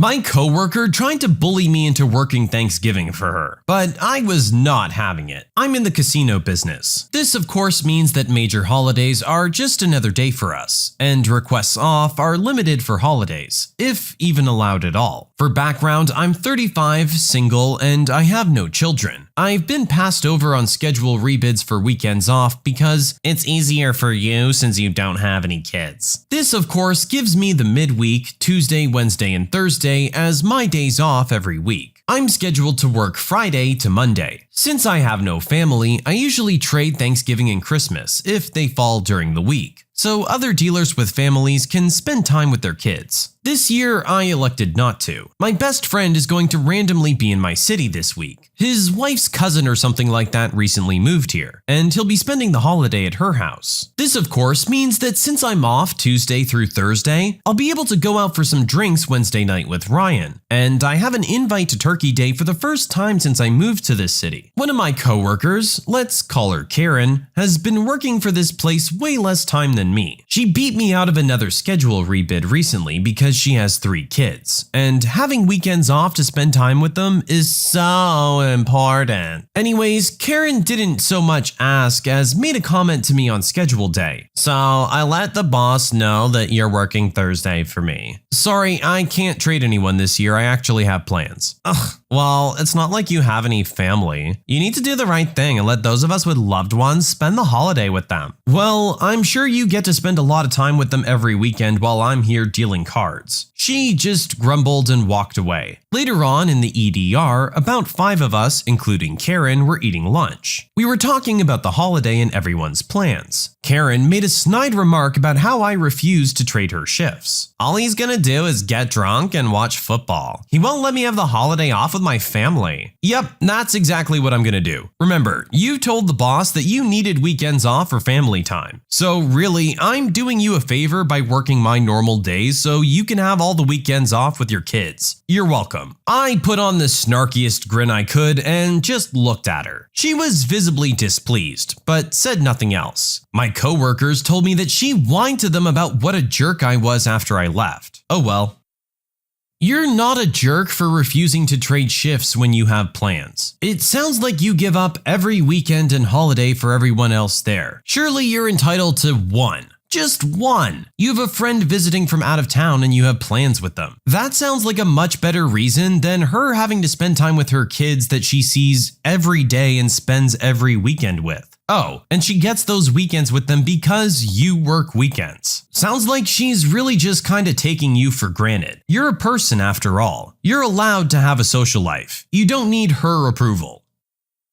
I'm debating moving and leaving the leeches that are my family to become homeless. Let me start off this post by saying I love my family, but I can't live with them anymore. I'm a single mom, 34, and I'm doing my best to provide my daughter, 15, with a good life. Right now, my parents, 55 and 58, and brother, 32, live with me in a 2-bedroom apartment, which means I share a bedroom with my daughter. I hate it because I want her to have her own space and be a normal teenager who slams their bedroom door shut and mopes around. It's not possible because my parents use the other, bigger bedroom, and my brother sleeps in the living room. My parents are extremely religious and believe God will send them a miracle, and they'll have a wonderful, money-filled life soon. The thing is, they've been waiting for this miracle for more than 10 years now. They've been given prophecies and dreams that indicate that God has something big in store for them. In the meantime, my dad lost his job and doesn't work. My mom doesn't work either. Every time I ask them when God will be delivering on their promises, they say soon, and we just have to be patient. The sad thing is they really believe all that bull. I'm so tired of living with them because we don't get along, and my mom and I are regularly in some argument about the dumbest things. I get treated like a child, and neither my nor my daughter's opinions are taken seriously. Mine and my daughter's social lives have suffered because we can't bring anyone to my place as they'll be confronted by a messy living room, since my brother isn't the cleanest person, and my parents are always at home anyway. My brother has an online writing job, but it takes him weeks to complete his work, and he doesn't get paid that much, so he's not contributing to our living costs. My parents don't contribute anything either. My daughter's mental health is also suffering because despite her best effort, she doesn't get along with my parents either because of how obnoxiously religious they are. I know that her anxiety and depression, along with my own, will be easier to handle in a healthy way when we're in our own place. I'm planning to move away, but that will mean my parents and brother won't have someone to pay their rent or buy them food anymore. They'll be homeless. Am I the jerk for considering leaving them behind and getting a place for me and my daughter? Eesh, I don't know about that. My first instinct is to say that there needs to be a conversation. You can't just up and leave them screwed. You need to sit down and give them the ultimatum. Say, this is what's gonna happen. You guys are gonna get a job and get your own places, or I'm gonna move and you're gonna be left here unable to afford it and eventually evicted. They need to make the decision to step up. You can't just hope for some handout to eventually come along. Life doesn't work that way. At least not most of the time. Meanwhile, they're mooching off our original poster, and it sounds like even taking away what power they have in their own house. None of this is right. They need to be pulling their own weight, and preferably doing it in their own place. Karen barges into my house at 3 a.m. with her toddler and smashes my TV. So I kick them both out on the street. Here's what happened. Subscribe to Am I the Jerk on YouTube and hit the bell for notifications.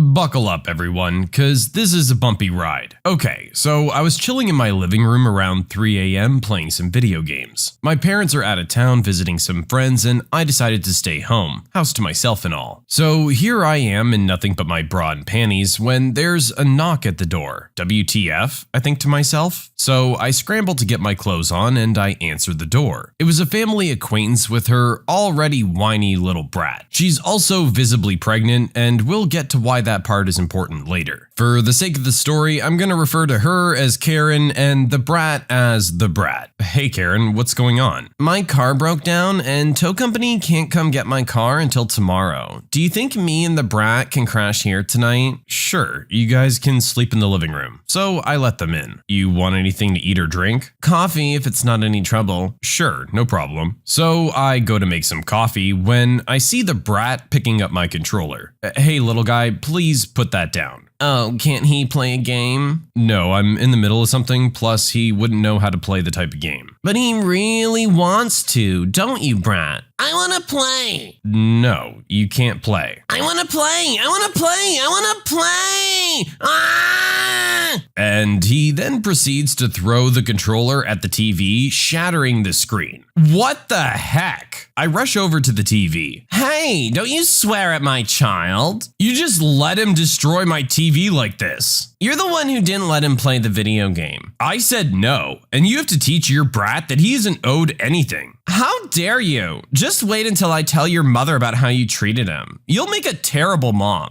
I'm not having kids, but if I did, I wouldn't let them be spoiled little jerks like Brat. You're being the brat right now. Just get a new TV and quit whining. Yeah, I'll get a new TV with the money you pay me for the broken TV. What? But you're the one who instigated little Brat. You know what? Just get out of my house. And you and your brat are no longer welcome in my home. What's wrong with you? I'm pregnant and have a toddler and nowhere to go. You can't just kick out a stranded pregnant mother and her toddler at 3 a.m. in the cold. Oh, yes, I can, you insufferable witch. Now get the heck out of my house before I call the cops. Her picking her brat up and heading towards the door. Just wait until I tell your mother about this. Hey, I'll gladly tell her about what Brat did to the TV and that you refused to pay for it. You'll regret this. She then leaves. The next morning, I called my parents and explained what happened. They were very understanding because I was never raised to be a spoiled little jerk. And Karen got an earful from my mom that if she didn't pay us back for the TV, we'd take her to small claims. She tried to play the oh woe is me single pregnant mother blah blah blah crap, but it didn't work. And she forked over the $500 for the new TV and we cut off contact with that jerk.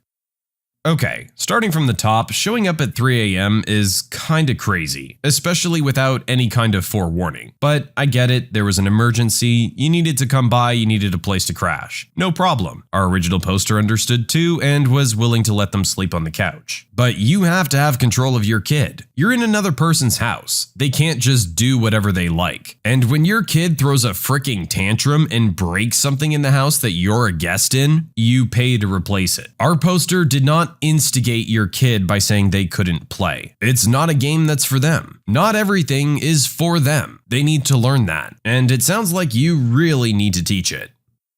Entitled jerk insults my staff in front of me without knowing that I'm the head nurse. Some quick background. I'm a charge nurse in a medical unit. I'm a 32-year-old guy with a tidy ginger beard. I wear a striped gray and white tunic. The RNs wear a white tunic. Students wear a white tunic that has the name of the college they attend in big letters. All of us carry identification and lanyards that have our job titles on them. I'm walking around the unit checking to see if everyone is okay and nobody drowning in their patient caseload. Student nurse and resident nurse are looking after patient X, who had come in with delirium due to a UTI. She was convinced there were intruders in her attic and had fallen trying to climb up to confront them. She's kinda badass. I see the patient's son, aka Angry Man, accosting student nurse with some forms in his hand, repeating, "Just sign them! Just sign them!" RN tells me that he's been asking everyone to sign these forms to get his mother sectioned under the Mental Health Act. I decided to rescue student nurse who is on her first ever hospital rotation and is obviously uncomfortable. "Hi sir, you're interested in getting your mother sectioned? Well, that's a psychiatrist or gerontologist decision, so none of the nurses here are going to be able to sign that for you. If you want, I can point you in the direction of the medical secretaries who can arrange an appointment for you." Well, if they can't sign this, then what about these? Brandishing forms for long-term nursing home facilities. Okay, so your mother would have to consent to long-term care, unless she's deemed to not have capacity to make decisions for herself. Again, this is a decision for gerontologists or psychiatrists, so I can show you the way to the secretaries. Well, at least someone knows what they're talking about here. The nurses here are useless. It took this guy to tell me what I need to know. Are you like a medical person or? Yes, actually, I'm the nurse in charge of this unit. I don't appreciate your comments about my staff, especially since you were browbeating a student nurse when I first saw you. It's probably best if you stopped raising your voice and went to speak to the secretaries. He apologized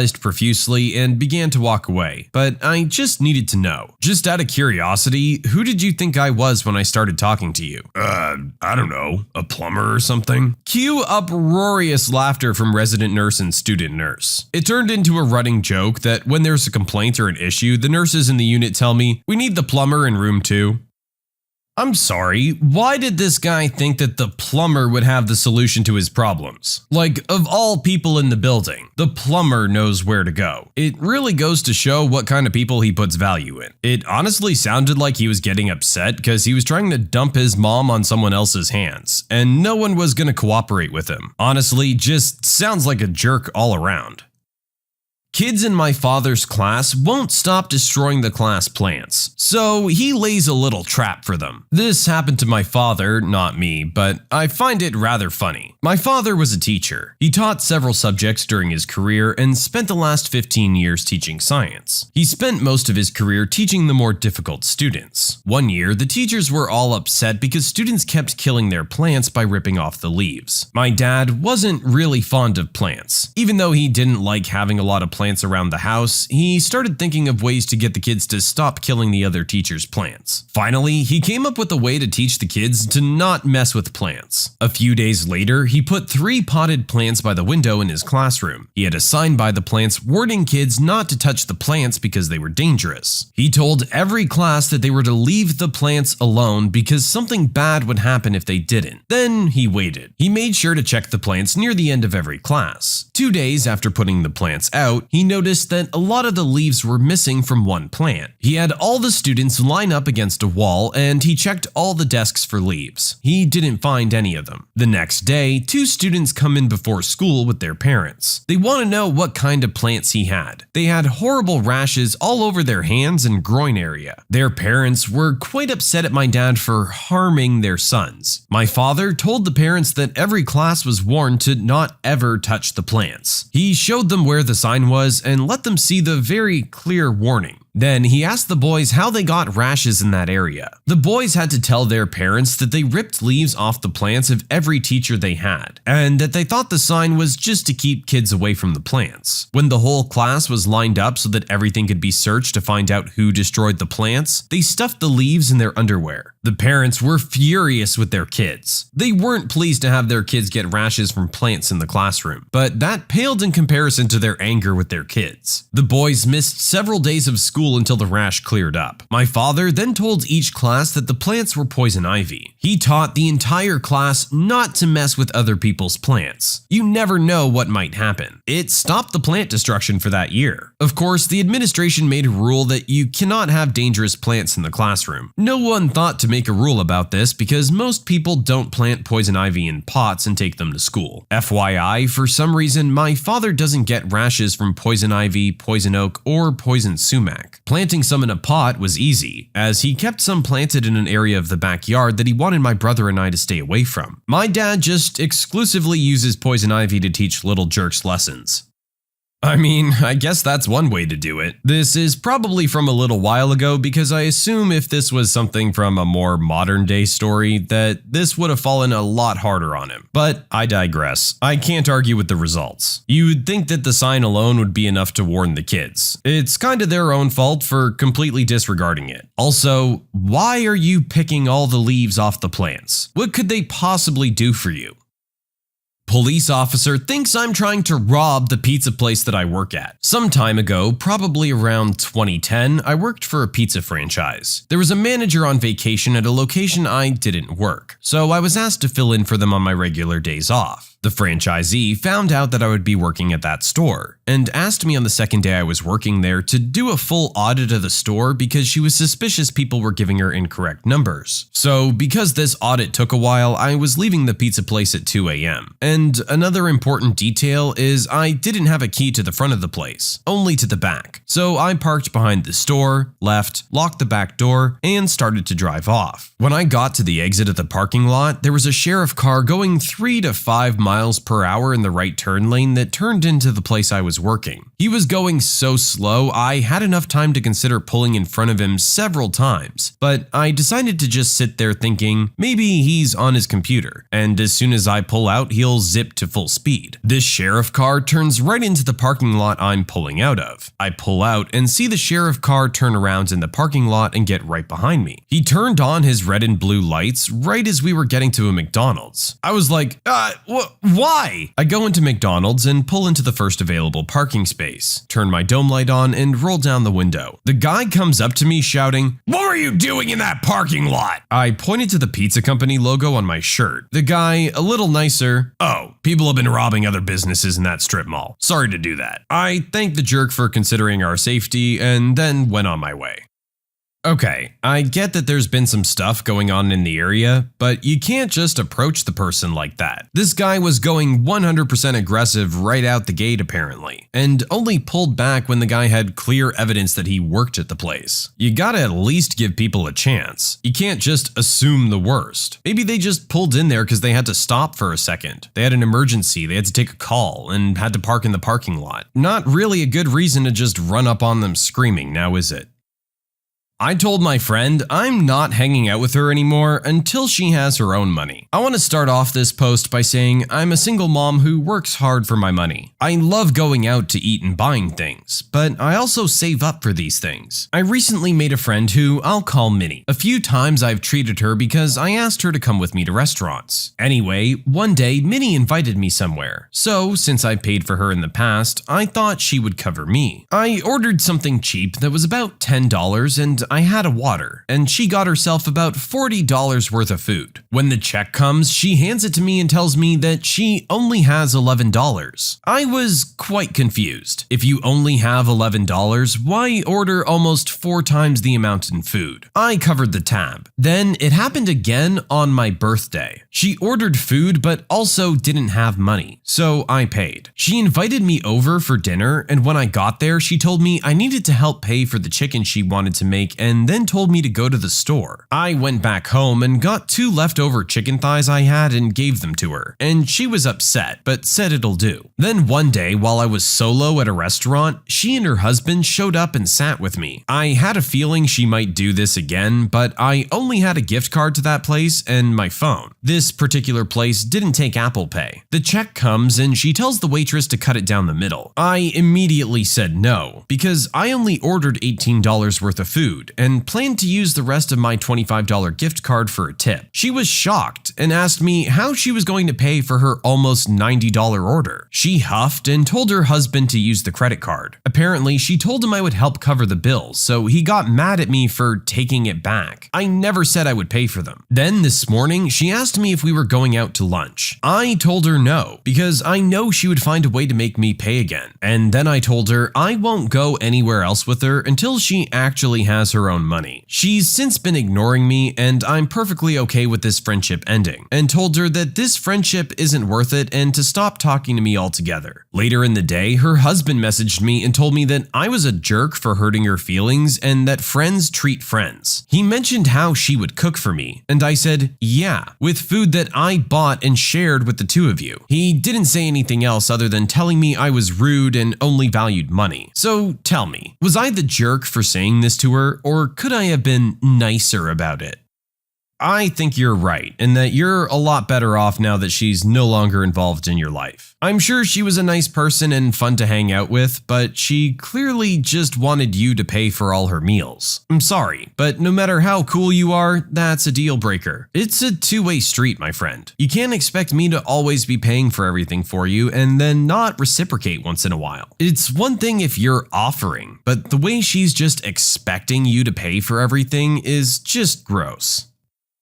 I made my 70-year-old father cry on his birthday by telling him the truth. My dad used to be abusive. It got so bad that my mom and him lost custody of us. After that, my grandparents adopted all 5 of us and my mom left my dad after getting an ultimatum from my grandparents. And life kind of just went on. Fast forward to today, 13 years later. I'm 25 and I'm disappointed to say that after my grandparents died, my mom went back to my dad. All of my siblings also reconnected with him and say he changed completely, although most are not close to him. From what I heard, after losing his family, he finally got mental help and was diagnosed with severe PTSD, he is an army vet, and bipolar disorder. He spent the better part of a decade getting professional help, and it looks like it worked. Now my brother and mom are guilt-tripping me into talking to him. They constantly tell me how he was mentally unwell, and to give him a second chance, since he misses me and wants to make things right. But I don't really want to. I'm glad everyone's happy, but I just don't want to put myself through all that. I've lived 13 years without him, and don't want to have have any contact with him ever again. I live on my own, so they can't really do anything about it. They're basically saying that he wants to be absolved of his past, and by not wanting to talk to him and living in the past, I'm making an old man's life miserable since his sins are following him. They keep saying he just wants to hear my voice. I still ain't budging, cause I feel like he gave away that right a long time ago. Recently it was my dad's 70th birthday, and they invited me. I said no, but apparently they made up some convoluted story that I was on a vacation abroad and sent a photo of me and my boyfriend with a text saying, "Happy 70th birthday, Dad, love original poster," to my dad. Apparently he loved it and started brainstorming ideas where to meet with me to talk after I get back from my trip. My sister was present and texted me what had happened. I got so mad that I called my brother, told him to put me on speaker, and told everyone at the birthday that I didn't send that message and don't want anything to do with my father, then hung up. I got missed calls from my brother and later texts calling me heartless and asking me if I'm proud of myself for making a 70-year-old man cry on his birthday. He also called me vindictive and childish for living in the past. I said what my wishes were and that they didn't respect them. They made him cry, not me. Now all my extended relatives think I'm a huge jerk, even though the rest of my siblings support me. So I don't know what to make out of all this. I just want my wishes to be respected, and I don't really think that jerk getting therapy can really wipe away abusing his family for over 2 decades.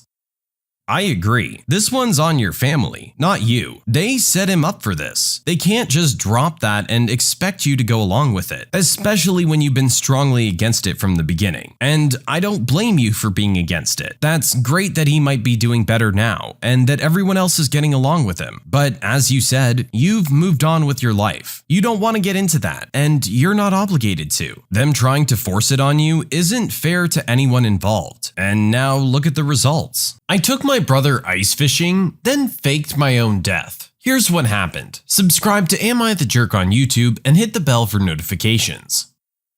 This one is hot off the press, ladies and gentlemen. I'm up at our family's cabin in northern Michigan waiting out the virus in a small town. My brother-in-law and I were ice fishing this afternoon as the stores are becoming empty and Mother Nature is very generous with fish in our lake. For those of you that don't know a lot about ice fishing, let me clarify something about a frozen lake. Right now, ice is thick, 8 to 10 inch sheets. Throughout the day, the sheets will crack from the sun, then refreeze overnight. The cracks make a demonic noise that scares the heck out of you when you're sitting there in silence. The cracks won't break all the ice underneath you unless you're trying to drive a bulldozer across the lake. With all that said, I was FaceTiming my uncle to show off our buckets of fresh perch. My uncle doesn't know much about frozen lakes and is scared we'll fall in. While talking, I mentioned that we've been hearing cracks this afternoon. In the middle of our conversation, I turned my phone to my brother-in-law, and I guess that motion combined with my numb hands caused my phone to slip out. I reactively screamed as my new device slid into the hole, never to be seen again. Jumping into action, my brother-in-law and I were trying to figure out ways to get it out as we were only in about 10 feet of water. About 2 minutes later, I hear yelling from the shore. My sister is frantically trying to figure out how to get to our tent on the ice. Confused at this point, my brother-in-law and I remember that we were FaceTiming my uncle when I dropped my phone. He called my brother-in-law, but we were too preoccupied to answer. We later learned that the combination of telling him about the cracks, the scream, and my phone going under the water and disconnecting caused him to believe we fell in. We came out of the tent, consoled my sister, and called my uncle, who must have lost 5 years of his life from the whole situation. I'm now sitting here on my laptop trying to figure out ways to get a new phone before my state locks us down. But first, I had to tell Reddit.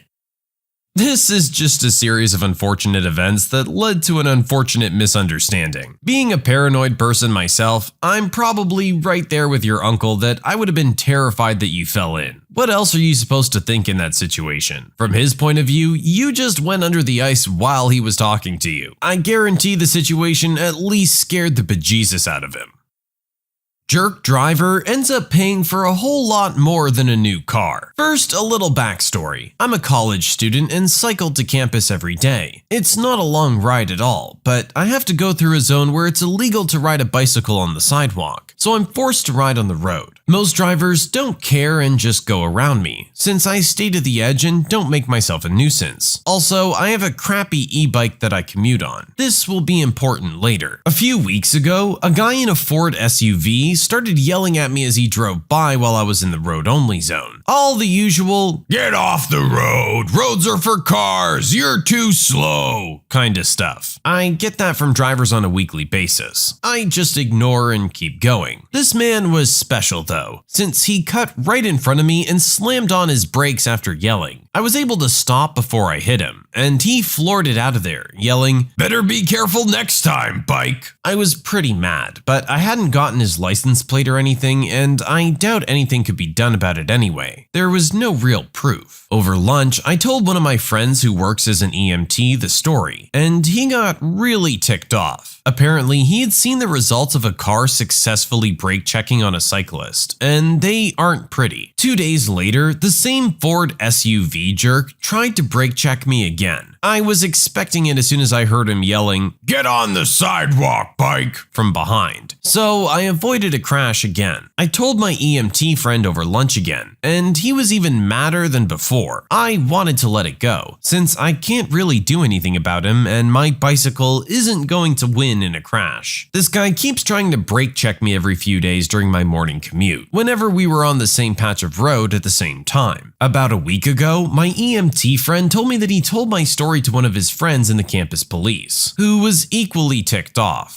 The two of them wanted to catch this jerk driver. The plan was to have the policeman parked on the side of the road in hopes of catching and pulling over the jerk. I heartily agreed, and the officer pulled some strings and had himself posted on speeder catching duty for that stretch of road. A few days passed uneventfully with no sign of the road rager. I saw the cop parked in the same spot on the side of the road every day, a spot where the road has a left turn lane and a straight lane. Finally, I'm pedaling along and I hear the familiar voice scream, "Get the heck off the road!" I yelled back, "Catch me then," and took off. I was spinning my scrawny little chicken legs as hard as they would go and pegging the throttle. I guess this made the driver even madder because I heard his engine roar as he pursued me. He shifted into the left lane as I stayed in the right. I looked to the side and saw a nasty old man in the driver's seat with the passenger window open. His mouth was going like he was yelling, but I couldn't hear him over the wind noise. I saw the police car spot approaching and started to slow down. Taking the opportunity, the driver swung right in front of me. I don't know if it was the speed or his anger that made him swing wide, but he cut across my lane and crashed straight into the back of the police car. I barely applied my brakes and crashed into the side of his car. The officer got out, spitting mad would be an understatement, and called an ambulance and another police car. Everyone was unhurt, since the jerk was only going like 25 miles per hour, but there was enough of an impact to trigger the SUV's airbags. The jerk ended up getting arrested for driving drunk, seriously, who drinks before 9 a.m., for an illegal lane change, and probably other stuff too. I don't know all the details. I imagine that causing a crash like that would entail some additional charges. The guy ended up having to pay for extensive repairs on the police cruiser and for a new e-bike to replace the one he destroyed by cutting in front of me. The frame had snapped on impact. On top of that, I hear that his car was defined as totaled by his insurance company since the airbags went off, so he also has to pay for a new car. With any luck, the jerk will lose his license from the drunk driving charges and won't be able to menace cyclists again.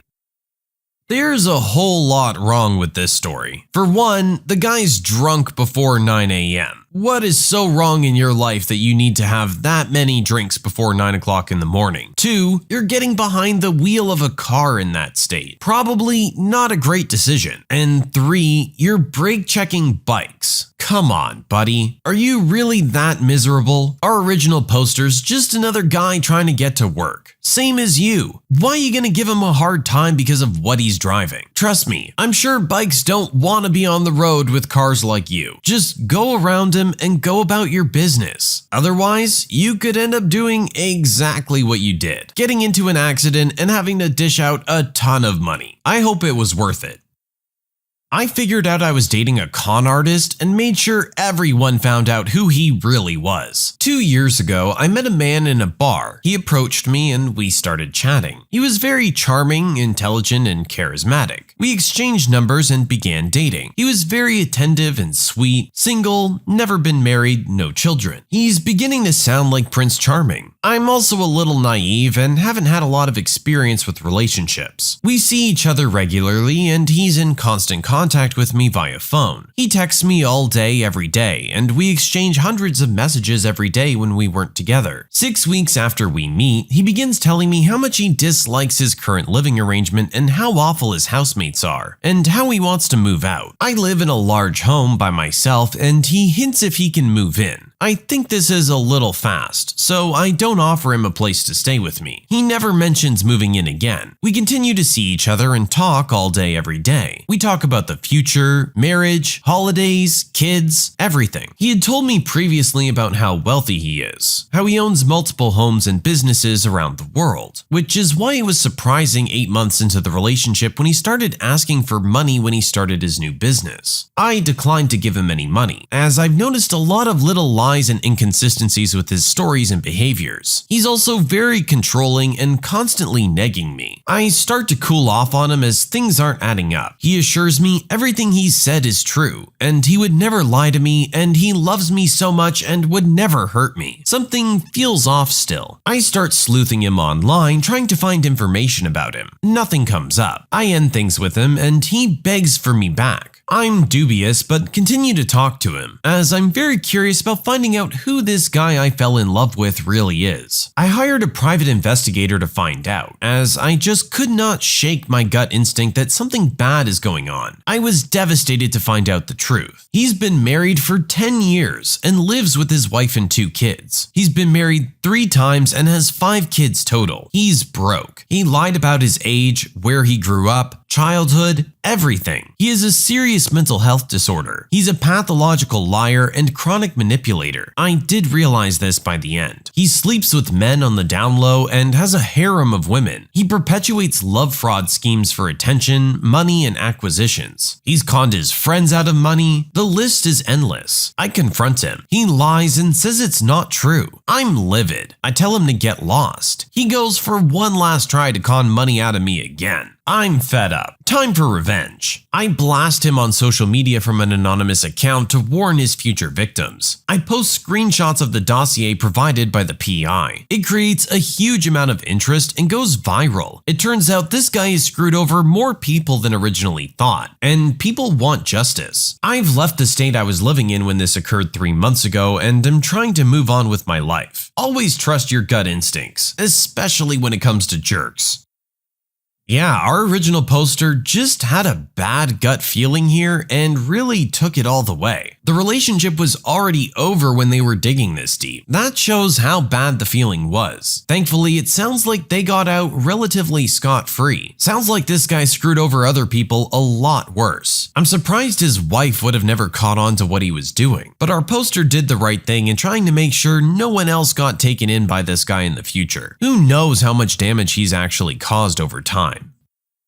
My roommates thought I would cave and move out. Oh, heck no. This is gonna be a war. So basically, I moved into a 2-bedroom apartment 2 months ago with Sarah and Jessica. Now, Sarah is on the lease and Jessica is Sarah's girlfriend, not on the lease. I pay 50%, Sarah pays 25%, and Jessica pays 25%. Not my ideal situation, but I was desperate for roommates at the time. Fast forward 2 months. They're enormous slobs who never do anything, so I clean up after them all the time. I vacuum the living room, mop the kitchen, do dishes, all of it. I buy most of the shared groceries and household items like toilet paper, which the 2 of them plow through really quickly. Sarah has a cat in the apartment which is unauthorized, and regularly has an unauthorized dog here too. Their rent is paid late and utilities on the last possible day. Also, the girls smoke a lot, and while I don't care, I ask them to be respectful enough to air out the apartment and keep the smoke out of my room. Now, last week, everything went south. Sarah and Jessica overheard me complaining about having to clean up after them, and after ignoring me for a few days, sent a long text about how rude they considered that. So I let out everything that was bothering me, and tell them that if they don't want to live with me, I'll gladly release them from the lease, repay the deposit, and they can go. This causes them to freak out, and they tell me, "It's 2 against 1, we'll force you to move out." Oh heck no. I blocked them on all forms of social media and means of communication. The next day, I went down to the apartment managers and reported the 2 unauthorized pets and the unauthorized occupant. Written notices were given, and Sarah and Jessica threw them straight in the trash. I returned from a 4-day stay at my dad's and go straight to report the unauthorized occupant, Jessica, who has already been asked to leave, and both unauthorized pets, which were supposed to be gone by now. Well, at this point, Sarah and Jessica are getting ticked off. Jessica screams obscenities at me anytime I enter or leave my bedroom. Twice she spent a half-hour period pounding on my door and the walls of my room. She taunts me through the door, trying to get me to open up. All of this is being quietly recorded on my phone while I still haven't said a word. So yesterday I went back down to the office to finish securing my new apartment and to report more violations. When I came home, the chain lock was locked, so I had no way to get in. This is what I had been waiting for. Jessica taunts me again, on video, and then slaps my hat off my head, hitting me square in the forehead with the back of her hand. Bingo. I call the cops and rat Sarah and Jessica out for being druggies, get all their paraphernalia confiscated, and get a police report for battery. Come Monday, I'll be on my way to the prosecutor's office to press charges. The apartment managers will also be getting a copy of this report. Also, tomorrow is the last day to pay rent before it's late. Sarah and Jessica disappeared early this morning. If they don't pay rent, I'm gonna get them on the abandonment clause, finally get them evicted, and have the locks changed, all before I move out tomorrow. I'm just glad to be done with those jerks.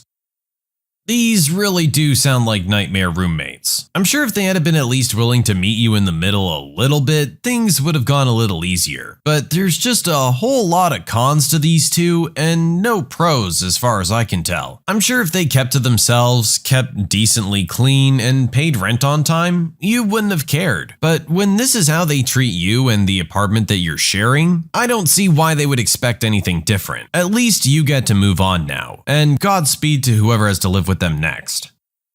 My foster daughter wants her own room, but I don't have the space. So we have 2 new foster placements, 10-year-old girl and 15-year-old girl. We also have a biological daughter, 13-year-old girl. We live in a 3-bedroom house, and at this time, it's not possible to add more room. We do plan on moving eventually, but that's not something that will happen for a year minimum. Originally, we were only receiving single placements, but got our first sibling group in 10-year-old girl and 15-year-old girl. In our country, siblings can share a room, both bio and foster. The only condition is non-biological siblings of the opposite sex can't share a room, which isn't an issue here. We try to do what we can to make the siblings comfortable, but recently, 15-year-old girl said at their home she has her own room, and she hates sharing. We've tried to divide with curtains and privacy panels and things like that. We've let the 15-year-old girl get a lot of personalized stuff for her room, but it's a struggle. 15-year-old girl has requested her own room. The other issue is 13-year-old girl set a boundary when we started fostering 2 years ago that she wouldn't share her room. We agreed, as it seemed reasonable. She's always great with the other kids in our home, but also deserves her own space where she can decompress. She went from being an only child to having other children in the home. We also make sure we get a lot of one-on-one time with her and still do stuff as a family. She knows she can talk to us about anything. We did ask her about 10-year-old girl sharing her room, and obviously, she said no. We explained this to 15-year-old girl, and now she's upset, saying it's not fair. We feel conflicted. Our social worker backs us up, but some people in our personal life say we're in the wrong. Other relevant info, we don't know exactly how long 15-year-old girl and 10-year-old girl will be with us, but the current plan in place is 10 months minimum, with the likelihood it could be longer. So it's not as if 10-year-old girl and 13-year-old girl would only share a room for a few weeks. Am I the jerk? I don't know what to do here. This is a really tough situation to be in. Obviously, in a perfect world, every kid would have their own space, but it's just not something that can be accommodated here. I think the biological daughter's already being really good about sharing her home and parents with other kids. It is understandable that she would want her own space, but again, that's going to be the case with all of them, especially the 15-year-old as she starts getting older. I think at the end of the day, you guys are doing the best that you possibly can. It's not an ideal situation, but the girls are healthy, have food in their mouths, a roof over their heads, and people around them that care about them. It could be a lot worse. I would tell them to just hang in there until you guys get the new place, and then you can talk about everyone having their own space. My sister-in-law insists I enforce some crazy rules when she forces me to babysit. I, 27-year-old female, live about a block from my parents. They helped me buy my house and they're awesome. They also babysit for my brother and his wife all the time. However, when they're not available, my sister-in-law will bring her kids, 10, 8, and 6, to my house, since I work from home. I've tried explaining repeatedly that I'm working, and she refuses to understand. My parents aren't her biggest fans either, but they've begged me to humor her, so I allow it. They're good kids and I love them, but I don't enforce her rules on them. Nope, sorry, I don't have organic fruit juice. I have Coke, Mountain Dew, and Red Bull. Or you can drink tap water. You want avocado with an egg on rye? Well, I have potato skins from Costco. What the heck is VeggieTales? My TV has Netflix, Prime, and Disney. Watch whatever you want. She gets mad at me for not following her rules for her kids, but keeps dropping them off. My brother says I'm being a jerk for not just doing what they want, so I told him I would if they A, paid me to watch their kids, and B, supplied whatever their kids were supposed to eat, drink, and watch. Am I the jerk? Sounds like you're just laying down the ground rules, same as she is. She doesn't get to completely dictate how this goes down. You're doing her a favor by watching the kids, and you've tried to explain to her that this is not ideal for you in any way. You're supposed to be working. You can't be spending a whole lot of attention watching her children. And yeah, I totally agree. If she's going to be dropping them off and insisting they eat and drink specific stuff, she needs to be supplying that stuff. It can't just be expected that your lifestyle is going to match her lifestyle. That's not going to be the case. Maybe this conversation will wake her up a bit and she'll realize that she's just kind of taking advantage of you. Or alternatively, she just stops bringing the kids there and gets an actual sitter. Either way, you're going to be better off. But no, you're not a jerk for standing up for yourself and laying down the law in your own house. I get that they're her kids, but it's your house. When you subscribe, make sure to hit the bell to turn on notifications. To finish listening to all the stories, check out the playlist at the top of the description. And if you want some chill music to put on in the background, check out easymode.com. If you like Am I the Jerk, subscribe to Am I the Genius. Everything will be linked down below in the description.